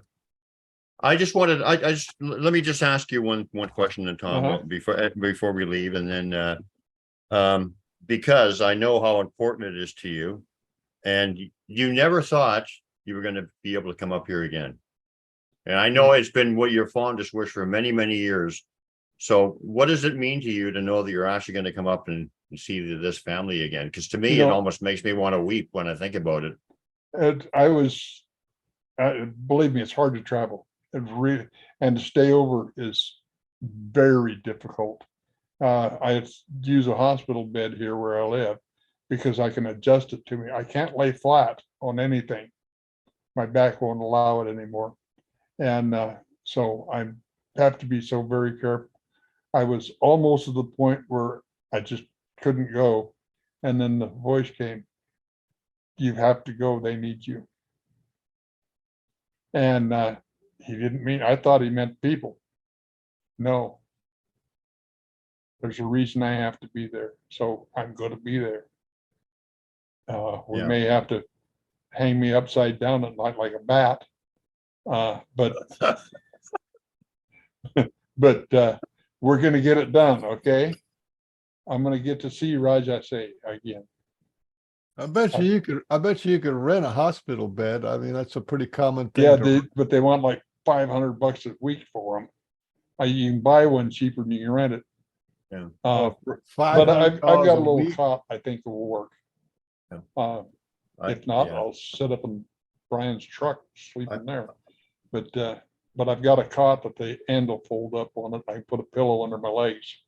You mean at the back of my truck? You mean? No, in the seat, sitting up.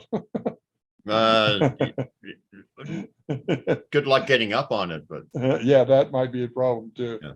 You know, I can't believe how many people are saying and getting this message that they have to be there, like Arla did. Other people are really compelled, like they just feel compelled to come. It's going something amazing is going to happen. The Yellowstone National Park going to blow up, and the only place that's going to be safe on the whole continental United States. That's so blown out. You're going to be marked safe from the volcano. Yeah, that hot spot is blown so many times in history, and it has never destroyed the West Coast. Hot spot started off the Pacific coast and has migrated inland as the North American continent has drifted west. I don't know if you're craters of the moon in Idaho, central Idaho. That was where that hot spot was a few millennia ago, past more millennia, a few million years ago. And there's a lot of lava right local, but it didn't affect it. I mean, sure, ashfall, but I've been under ashfall before. But news media gets a hold of that, and they got to get it all out of proportion, just like that hurricane going to demolish California, and like they've never had 5 inches of rain before. So I wanted you to go a little deeper into that question though, and then we're gonna go. But so what are you looking forward to the most about coming here, other than seeing other than seeing like Arla and me and everybody? What are you looking forward to? My human family, but I want to know what they want of me. I want to know what I can do for them, what they need me for. If it's something I can do, I'm going to do it. I don't care what it is. They'll help me do it. Maybe they have a cure for my back. I don't know. The thing is that it's got to be something central to the gathering or whatever. Otherwise, they just do it for you anywhere, right? So it's kind of interesting. It's something they have. It's just something they have there. That clan, that group. Oh. Okay. Well, and Raj would come up with it if it was there. Absolutely. Raj and I have always had a very special relationship. I got to watch her twins born. Yeah. Let me tell you what that was. Yeah. Can you Well, that's imagine? Can you Go ahead. imagine sitting with 18 male Sasquatch watching the birth of twins? I would like to. Yeah, It must have been unbelievable. it was unbelievable. It was. So what do they do? So I don't know how far you can go into it, and then you know we do want to wrap it up. You should say that for another show and go into that. Should one. we? Okay, but That's- I'd like to. But that's too like holy ground for last might be- minute comment. Yeah, okay, it might be too much. Let's leave it for the next show then. But I mean, it involves chanting and all kinds of like beautiful stuff, like just unreal kind of stuff, ceremony and culture, and speaks of ceremony and culture. and taking them down to this creek and washing them. Oh, did they squeal? But don't you think that that's important? That it speaks of ceremony and culture with these people? Yeah.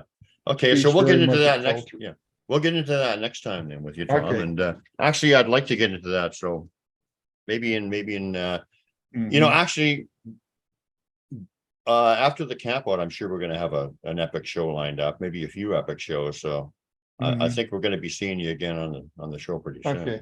Yeah. Okay. I think enjoy you it. should. I think it's going to be a week, right, Brian? Going to be a week. What? Your The camp out? Yeah. Yeah, a whole week.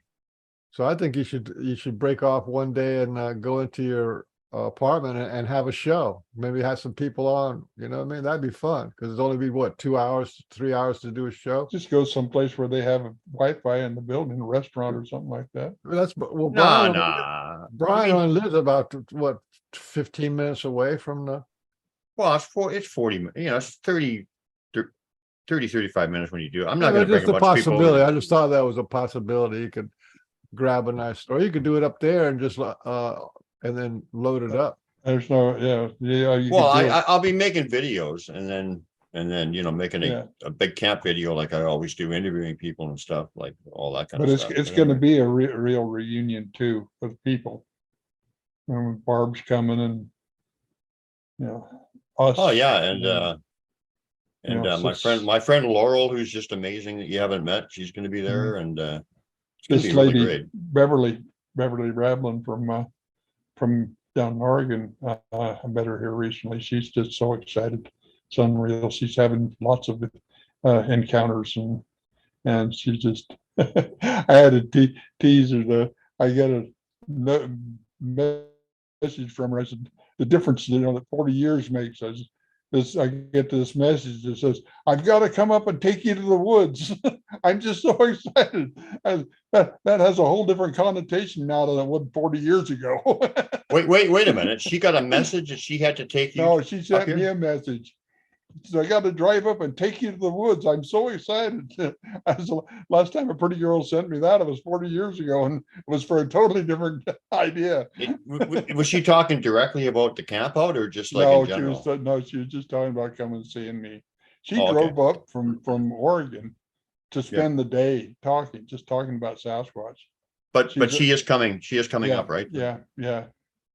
I talked to her last night. She said, "I'm so excited. Why can't it be sooner?" Well, it's going to be great. I can't wait. This is going to be a real good event. And I'm not going to. No, I don't want to say event. It's not an event. A real good gathering of hearts and gathering. Yeah. Mm-hmm. Event kind of makes it sound like it's just a bunch of people hanging out. And that's it. It's in such a musicals. It's such a beautiful spot too. That where that enclosure is. From there behind it back towards the creek, there's just so much that goes on there. All the structures that we found in there and all the glyphs that we found in there. It's their teaching grounds, and it's just a gorgeous place. And, yeah. All right. Yeah. Well, we got a whole new show coming up, with you, obviously, after the gathering, and also I want to get into that. What we weren't able to cover today, and there's another few stories I wouldn't mind covering with you as well that we've gone over before. So we'll have you on for a part 2, or I guess we've had you on before. Bits and pieces here and there. Yeah. All right. All right, everybody. Thank you very much. So on behalf of Port Cunningham and the world's handsomest man, Frank Oliver Beans, This is the Pork and Bean Show. Thanks to our special guest, Thom Cantrall. Remember, everybody, send prayers out to Arla. I don't know any details, but her daughter's been in some kind of accident. So send prayers out that way. Absolutely. And Thom, oh, actually, no, I've got her number. I'm going to phone her right away. Actually, when I I've get off. got her number. I've got her number. So I was going to ask you for that, but I do have it. So I'm going to call her and maybe see, and hopefully things will be fine. Okay, and send me a message what you find out. Yeah. Hey, everybody. Love everybody for watching, and thanks for stopping in today. And next week, who do we got? Who do we have next week? Let me just quickly look. Look here. You got Carter. Oh, welcome back, Carter. I'll never forget what's his name. And then we've got that near death guy got a hold of me again. He's actually going to come on the show this time, so I think we're going to get that show. Oh man, I would never. I would like it. You hurt our feelings twice.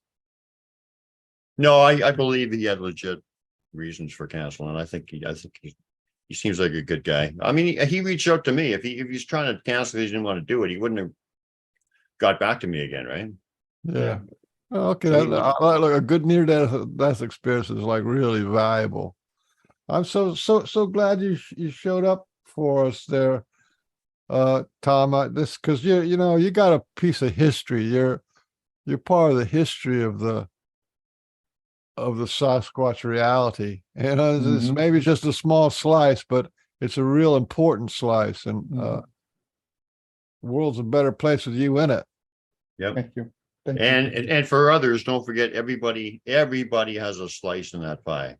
So that's right. Everybody has a slice. So just keep doing what you're doing, and keep respecting the Sasquatch people, and if you're not friends with the Sasquatch people, then become friends with the friends of the Sasquatch people. That's the way to do it. Especially if you're female, and I'm talking from Tom's perspective, not mine. I'm married. But if you're female, and you want to be friends with the Sasquatch, contact Thom Cantrall at 767.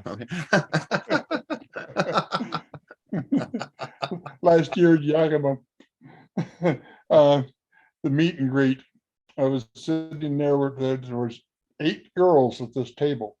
The Sasquatchers were there. Lee was there. Cindy was there. The couple of others. So the Northwest Sasquatch girls were there. And somebody says, "Here's Bob." Next thing I knew, I was sitting there all by myself at that table. Okay. I told him, as Bob, you're still the champion. Yeah. All right. I'm out of here. You guys take care. Bye-bye now. Okay. Thanks, Thom. All righty. See you. Thanks, everybody.